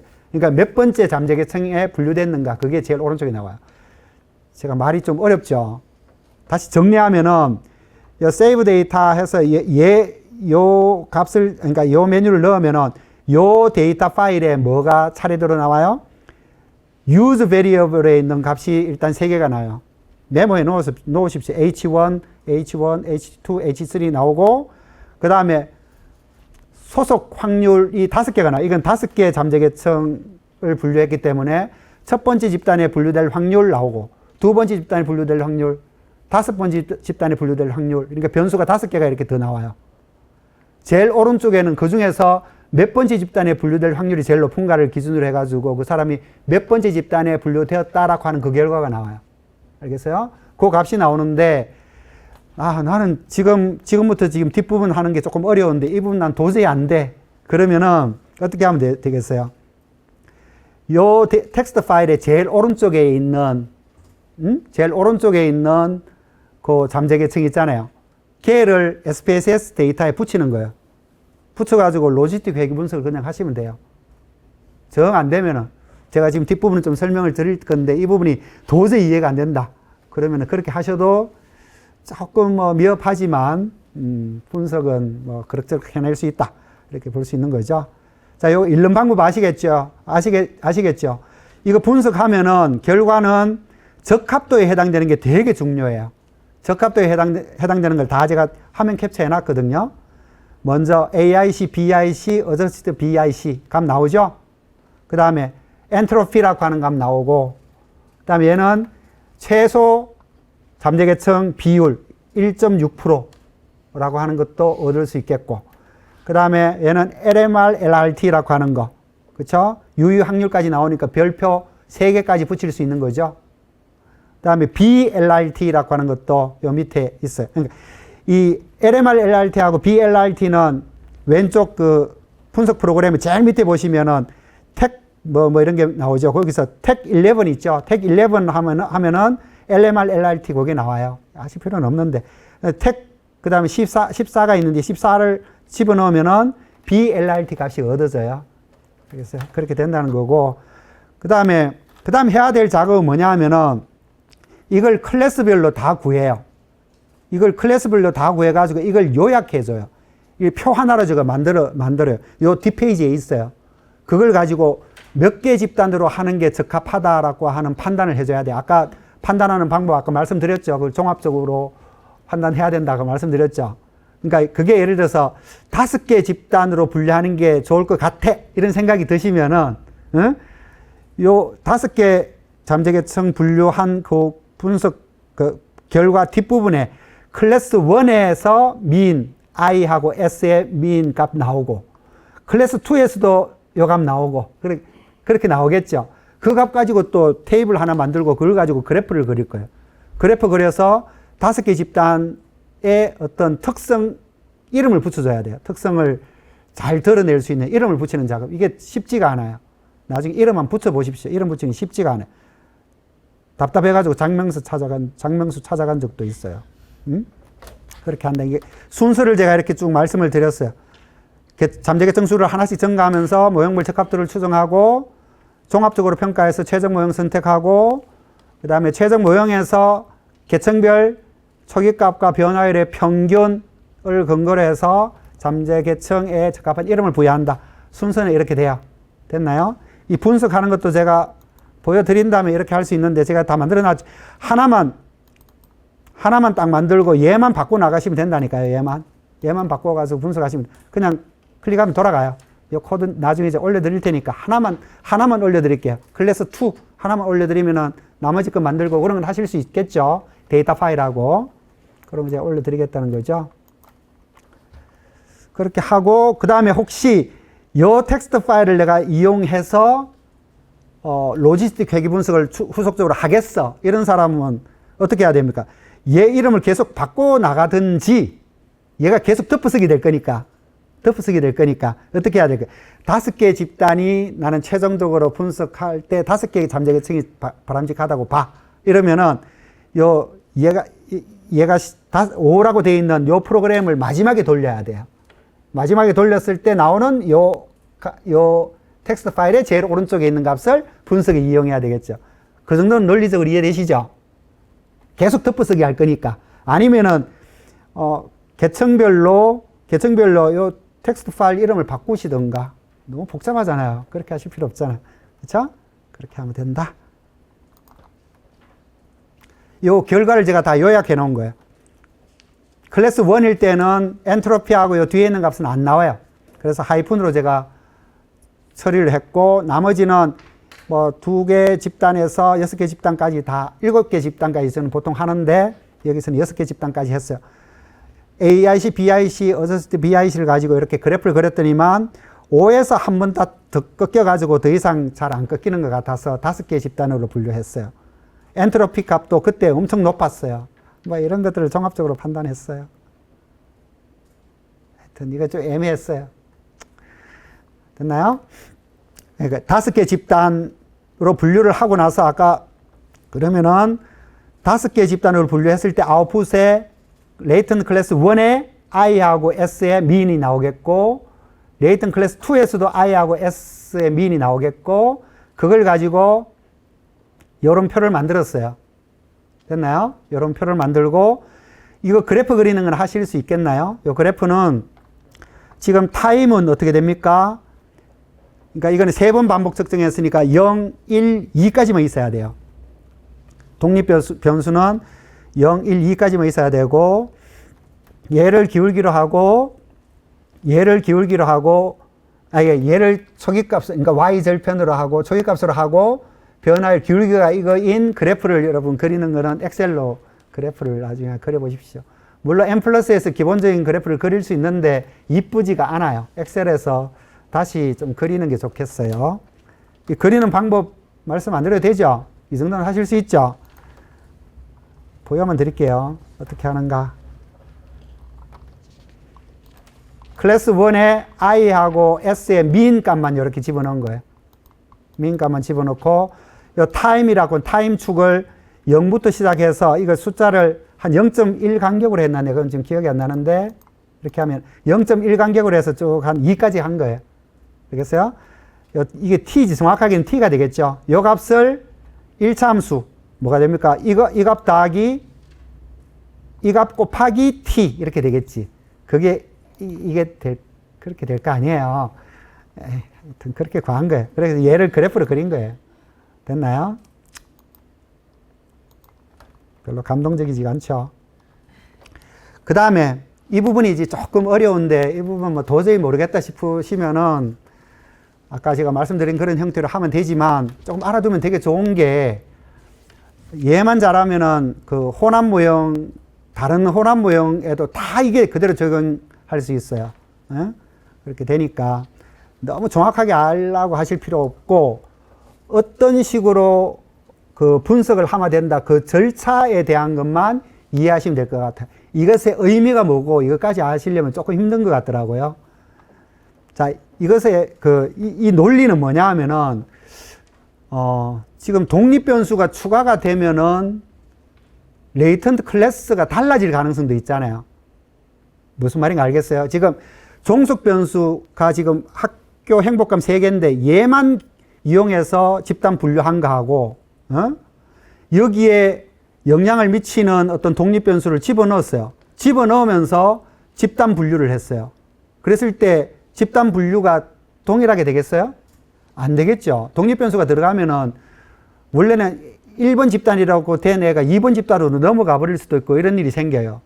그런 일이 안 생기도록 하려고 하는 거예요. 고정시키는 거예요. 그러니까 독립변수가 더 추가되더라도 원래 종속변수만 있었을 때 분류된 그 잠재계층이 그대로 유지되게끔 하는 절차예요. 예? 독립변수가 추가되더라도. 알겠어요? 그런 과정이다라고 하시면 되는데 1단계는 여기에서 뭐만 바꾸면, 그러니까 뭐만 하시면 되는가 하면은 이게 다른 거하고 똑같아요. 앞에서 아까 5개 집단으로 분류하는 코드 있었죠. 5개 집단으로 분류하는 코드 있었죠. 그거하고 똑같아요. 똑같은데 뭐만 다른가 하면 제일 밑에 스탠다드아이즈 뭐 이런 거 그런 필요 없어요. 택 1, 2 이런 거 필요 없어요. 그거 지워버리고 얘만 들어간 거예요. 얘만 들어갔어요. S values라고 하는 걸 집어넣어요. 얘를 집어넣으면 뭐가 나오는가? 이거 5개 집단이에요. 이건 최종 5개 집단은 이 적합하다라고 판단을 한 경우죠. 그렇죠? 그래서 이 5개 집단으로 분류한 코드 있잖아요. 분석 프로그램. 그걸 그대로 이용하시면 되는데 제일 밑에 아웃풋에 S values라고 하는 걸 명령문으로 넣으면은 뭐가 나오는가 하면은요. 5개 집단별로 아까 그 초기값하고 기울기의 민 값이 나왔죠. 그 값들이 이렇게 요약된 값들이 이렇게 다시 나와요. 알겠어요? 이걸 분석을 하면은 이 명령문을 넣으면은 아까 5개 집단으로 분류했을 때 우리가 최종적으로 나온 건 첫 번째 집단의 i의 평균은 4.887이었을 걸요. 한번 봐봐요. 그렇게 됐을 거예요. 그 다음에 슬로프의 평균은 마이너스 0.913 그거일 거예요. 그게 그대로 나온다니까요. 그게 포함되어 있고 다른 것도 다 같이 포함되어 있는 이 값들이 나와. 이걸 다음 스텝 2에 이걸 이용할 거예요. 알겠어요? 그렇게 이해하시면 되겠고 요 코드를 지금 그 다음에 스텝 2에 제가 이용할 거예요. 됐나요? 절차만 아시면 돼요. 얘를 넣으시고 분석을 하면 아웃풋에 이런 것들이 나온다. 얘를 스텝 2에 이용하겠다. 얘를 제가 초기값으로 사용되는 최종 추정값이라고 이름 붙였어요. 요 위에 걸 번역하려고 얘를 썼는데 번역이 좀 마음에 들지 않으면 개인적으로 바꾸십시오. 영어로 하려니까 너무 길어가 영어로도 써놨네. 하여튼 됐나요? 그렇게 돼 있어요. 얘를 스텝 2에 어떻게 넣는가 볼게요. 스텝 2 넘어갈게요. 스텝 2 얘를 지금 스텝 2에 넣는 거잖아요. 스텝 2에 넣을 때 주의해야 되는 것은 요 에스트리크로 되어 있는 거를 다 골뱅이로 바꿔야 돼요. 찾아 바꾸기로 해버리시면 돼요. 나중에 찾아 바꾸기 해서 이게 에스트리크는 뭐냐 하면은 뭐 예를 들어서 이 값을 초기 값으로 해서 추정하라 이런 의미예요. 에스트리크는 어떤 값을 초기 값으로 해서 추정하라 이 말이고 초기 값을 어떤 값으로 하든 간에 최종적으로 추정이 됐다면 최종적으로 얻어지는 추정값은 사실 같아져요. 그러니까 이게 사실 초기 값을 설정하나 안 하나 결과는 다르게 나오지도 않아요. 알겠어요? 그런 논리인데 이걸 다 골뱅이로 바꾼다는 것은 고정을 시킨다는 말이에요. 알겠어요? 고정을 다 시켜야 된다. 이해되십니까? 에스트리크를 다 골뱅이로 다 바꿔가지고 이렇게 집어넣으면 돼요. 이렇게. 알겠어요? 여기에 overals라고. 그러니까 위에 것도 똑같은 거예요. 위에 거 똑같은 거죠, 지금. 똑같은 거고, 클래스도 지금 5개 집단으로 분류하라. 똑같은 거고, overall 대신에 여기 있는 거를 그대로 집어넣은 거예요. over부터 밑에 쭉, 이게 클래스 5까지 있을 거예요. 그걸 그대로 다 집어넣는데, 에스트리크 대신에 다 골뱅이로 제가 바꾼 거예요. 그것만 달라진 거예요. 됐나요? 그 다음에 또 뭐를 하나 더 추가해야 되는데 그게 뭐냐 하면 이 부분이에요. 볼게요. 클릭하면 나와야 되는데. 아, 이렇게 집어넣으면은 logic for classification probability 뭐 이런 것들이 나와요. 이게 분류 확률에 대한 어떤 로직 값, 이게 뭔지 제가 설명을 드릴 수 있는데 시간이 좀 걸리기도 하고 그러더라고요. 굳이 설명은 안 드릴게요. 이 값을 얻으려고 해요. 이 값을 다음 단계에 이용해야 돼요. 이게 스텝 3에 이 값을 이용할 거예요. 로직 4 이 아웃풋에 있어요. 나중에 이걸 분석을 하면은, 얘를 분석하면 로직 4 뭐라고 되어 있는 게 나와요. 얘를 스텝 3에 이용할 거예요. 이해되십니까? 스텝 3에 이용하면 되고, 그 다음에 여기에 또 추가적으로 추가된 게 뭔가 그것만 체크 잘 해 놓으시면 돼요. 어떤 부분이 추가됐어요? 이 오질렬이라고 하는 게 보이십니까? 여기 오질렬이라고 하는 게 보이시죠? 그렇죠? 오질렬이라고 하는 게 여기 요 메뉴에 요 한 줄이 더 들어갔어요. 얘가 의미하는 게 뭔지를 아셔야 돼요. 얘는 뭐냐 하면은, 자, 지금 다음에 스텝 3에서는 lgm.dat라고는 요 데이터 파일을 이용하지 않을 거예요. 이용하지 않고, 지금, 스텝 2에서 저장되어 있는, 저장하면은 스텝 1.dat라고 하는 텍스트 파일이 얻어진다는 말이잖아요. 제일 밑에 보니까. 그렇죠? 여기에 있는 그러니까 스텝 1.dat라고 하는 요 데이터 파일을 스텝 3에 이용할 거예요. 알겠어요? 근데 여기에 뭐가 들어가야 됩니까? 기본적으로 꼭 들어가야 되는 것은, 내가 지금 하려고 하는 거는 독립변수를 더 추가하려고 하는 거잖아요. 예? 독립변수를 더 추가하려고, 여기서 독립변수가 뭐예요? 이거죠, 이거. 젠더부터 PC까지죠. 젠더부터 PC까지. 그렇죠? 얘를 스텝 3에, 그러니까 스텝 1.dat에 나오게 하고 싶은 거예요. 그때 쓰는 게 오질렬이에요. 그러니까 얘를 쓰면 오질렬을 추가하면은, 아까 얘는 아까 말씀드렸죠. save data. 예? 얘를 그냥 분석하면은 스텝 1.dat 안에 뭐가 나온다 그랬습니까? 첫 번째 나오는 거 use variable h123 나와요. h123. 됐죠? 그 다음에 두 번째, 오질렬이가 없으면은 그 다음에 바로 얘가 나와요. 그러니까 첫 번째 잠재계층에 포함될 확률, 두 번째 잠재계층에 포함될 확률, 네 번째, 다섯 번째 잠재계층에 포함될 확률, 그게 나와요. 알겠어요? 그 다음에 얘는 보니까 네 번째 잠재계층에 포함될 확률이 제일 높죠. 그래서 레이턴트 클래스가 얘는 네 번째 집단이다. 이렇게 결과가 나왔다는 거잖아요. 그렇죠? 이 오질렬이가 없으면은 이거 다음 유저 베리어블 다음에 이 부분이 나오고, 그 다음에 레이턴트 클래스 이렇게 나와요. 아까 말씀드렸죠, 이거는. 제가 목요학 가려거든. 이해되시죠? 그렇게 된 거고, 근데 오질렬이를 집어넣으면은 유저 베리어블 다음에 그게 나와요. 그게 들어와요.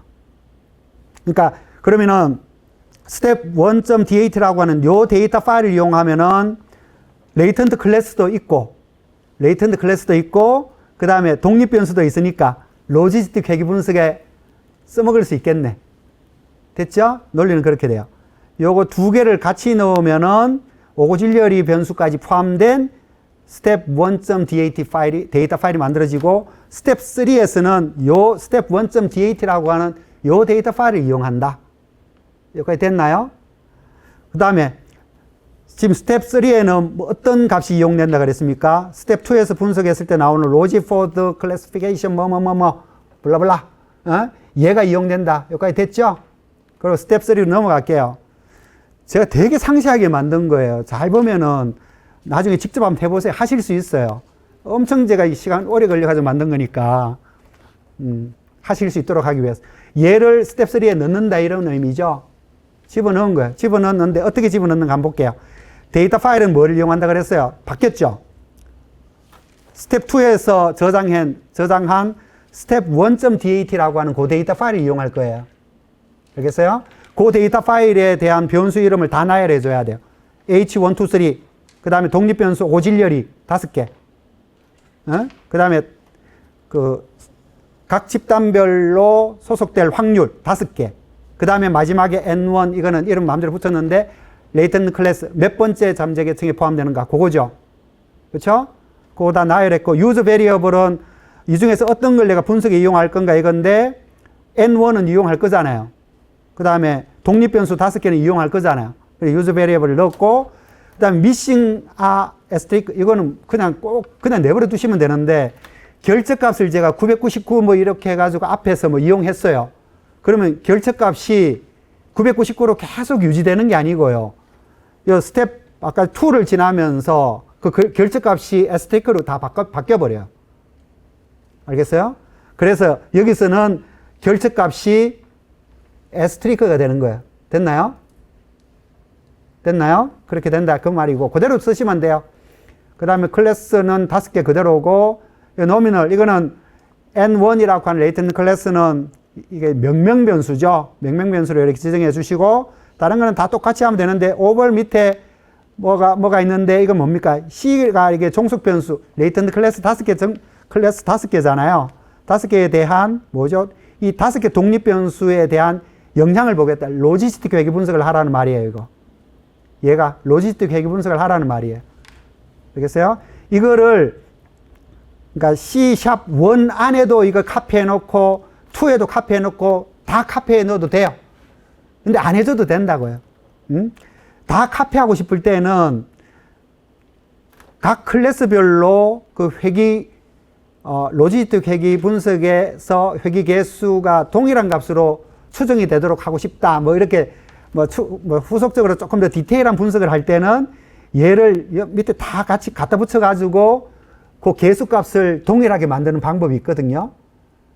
그렇게 해 나가면 된다라고 하는 건데, 지금은 그 오벌 안에 그 로지스틱 회귀 분석에 해당되는 명령문을 넣으면은 그러니까 첫 번째 잠재 계층부터 5번째 잠재 계층별로 로지스틱 회귀 분석이 따로따로 다 구해진다, 이렇게 생각하시면 돼요. 됐나요? 그렇게 되는 거고, 요 밑에 있는 이게 뭔가 이거죠.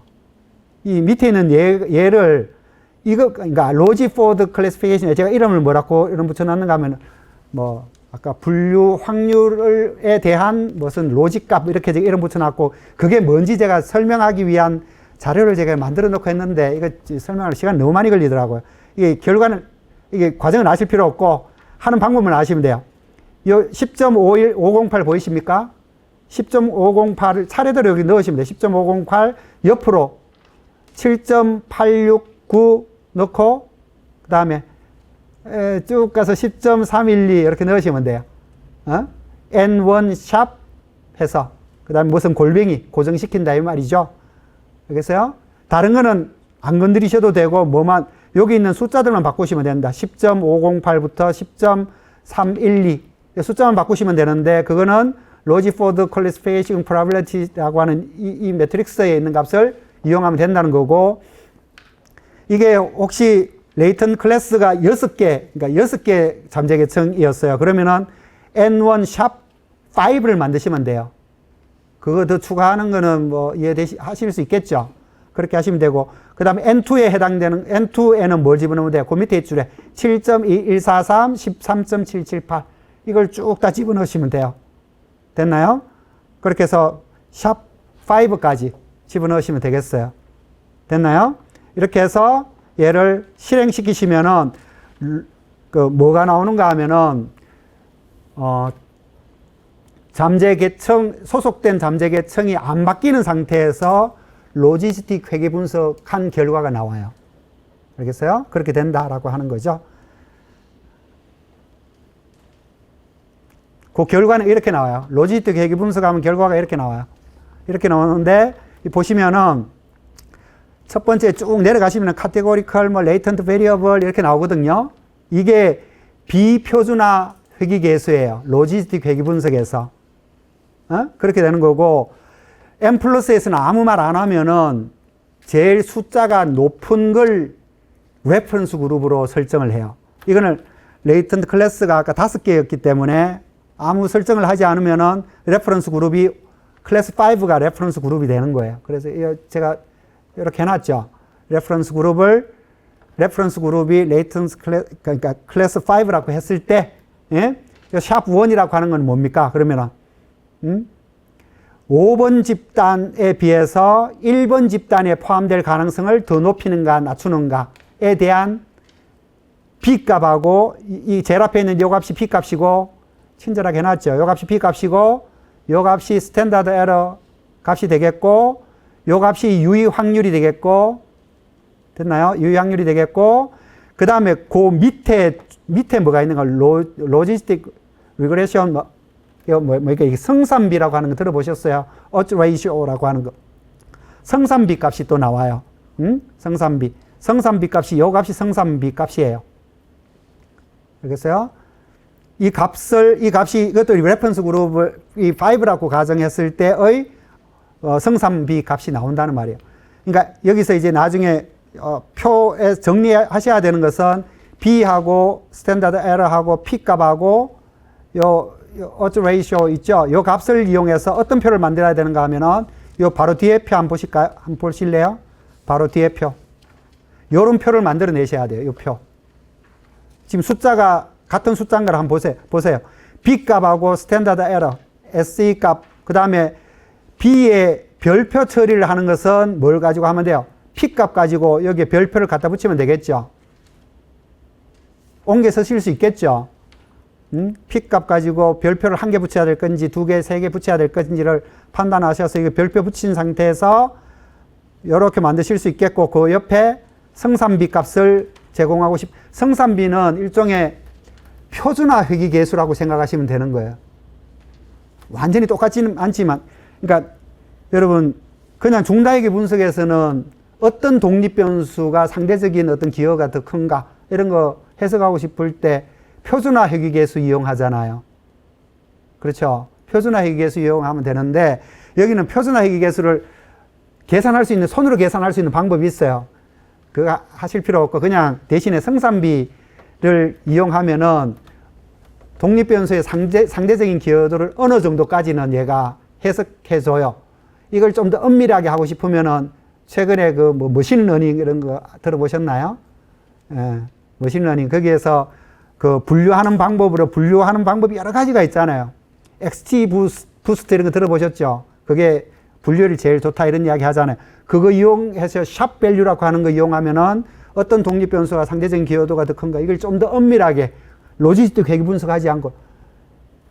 알겠어요? 아까 그 세이브 데이터 해가지고 레이턴트 클래스는 저장할 수 있으니까, 예? 그 저장해가지고 파이썬 가지고, 파이썬으로 뭐 XG 부스트든 뭐 다른 어떤 분류할 수 있는 그런 분류기가 많이 있다고요. 그 XG 부스트가 제일 짱이거든요. 그거 이용해서 샵 밸류 이름 내가 까먹었다. 샵인가? SHAP. 그러니까 그 밸류를 이용해 가지고 상대적인 기여도를 평가하면은 되게 있어 보이는 논문처럼 보일 수도 있어요. 그렇게 하는 방법인데 지금은 그쪽에 목적이 있는 게 아니고 그냥 로지스틱 회귀 분석으로 이제 하는데 지금 목적을 두기 때문에, 자, 상대적인 기여도를 해석하고 싶으면은 성산비 가지고 해석하면은 어느 정도까지는 커버가 돼요. 됐나요? 그렇게 하시면 돼요. 자, 여기에 내가 또 이거는 뭐만 지금 했습니까? 이거는 클래스 5를 레퍼런스 그룹으로 했을 때 첫 번째 그룹하고 비교할 수 있는 것, 두 번째 그룹하고 비교할 수 있는 것, 세 번째 그룹, 네 번째 그룹하고 비교할 수 있는 그런 표만 지금 제시했는데 뭐도 좀 제시해야 됩니까? 급진적 하락, 그러니까 첫 번째 클래스 있잖아요. 첫 번째 레이턴트 클래스를 이용해서, 이것도 왜 깨졌지? 얘를 레퍼런스 그룹으로 해서 이렇게 4개 비교하는 것만 제가 표 제시했는데, 급진적 하락형이라고 해서 얘를 레퍼런스 그룹으로 해서 요 세 집단 또 비교하는 표 있잖아요. 그것도 또 하나 만들어야 되고, 그 다음에 세 번째 그 레이턴트 클래스를 레퍼런스 그룹으로 해서 네 번째, 다섯 번째 그룹하고 비교하는 그런 표도 만들어야 되고, 네 번째 레퍼런스 그룹, 네 번째 그 레이턴트 클래스를 레퍼런스 그룹으로 해서 다섯 번째 레이턴트 클래스하고 상대적으로 비교하는 그런 표도 또 추가해야 돼요. 그걸 써놓은 게 이거예요. 이 결과를 또 얻어야 되잖아요. 결과가 여기 다 나와요. 그 말씀을 드리는 거예요. 이거는 제일 위에 있는 거는 레퍼런스 그룹을 제일 숫자 큰 거 있잖아요. 레이턴트 클래스, 그러니까 클래스 5를 레퍼런스 그룹으로 했을 때 B, SE 값, 그 다음에 성산비 값 얻어주고 그 밑으로 뭐가 나오는가 하면은 뭐 얼터너티브 뭐 이런 것들이 나와요. 이게 뭐냐면은 여기 보시면은 얘는 1번이 빠져 있잖아요. 레퍼런스 그룹을 클래스 1이라고 했을 때는 이렇게 된다. 알겠어요? 그 다음에 성산비도 쭉 나오고, 그 다음에 레퍼런스 그룹을 클래스 2라고 했을 때도 결과가 나오고, 밑으로 쭉 나와요. 쭉 다 나와요. 성산비도 이렇게 쭉 나온다는 의미로 이렇게 써놓은 거예요. 이게 뭔지 아시겠어요? 이거. 그렇게 제가 메모해 놓은 게 뭔지 아시겠어요? 이런 거. 얘가 뭔지 아시겠어요? 이런 차례대로 나온다는 걸 보여드리는 거예요. 그걸 다 화면 캡처하려는 게 너무 많더라고. 알겠어요? 이걸 가지고 하여튼 이런 표를 만들 수 있다. 참조 집단을 선택해서 이게 모든 클래스를 참조 집단으로 한 결과를 제시할 수 있다는 거. 따로 분석 안 해야 된다는 거예요. 추가적인. 그 말이고, 그 다음에 이거는 제가 엄청 친절한 사람이잖아요. 결과 제시할 때 세 값 다 제시할 때는 이것처럼 하시면 돼요. B값, SE값, 성산비 이렇게 제시하시면 되고, 별표는 비표준화 회귀계수 앞에 별표 처리해 주는 게 제일 예뻐요. 그렇게 하시고, 혹시 두 개를 제시하고 싶다. 두 개 값만 제시하고 싶다 그러면은 제가 한다면은 이 스탠다드 R을 빼버리고 B값하고 얘값하고 두 개만 제시할 것 같아요. 얘하고 한 개만 제시한다 그러면 뭐 제시하는 게 좋겠어요?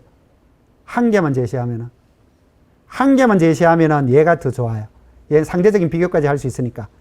얘만 제시하면서 여기 별표를 대신 여기에 별표해 주는 거지. 좋은 전략이죠.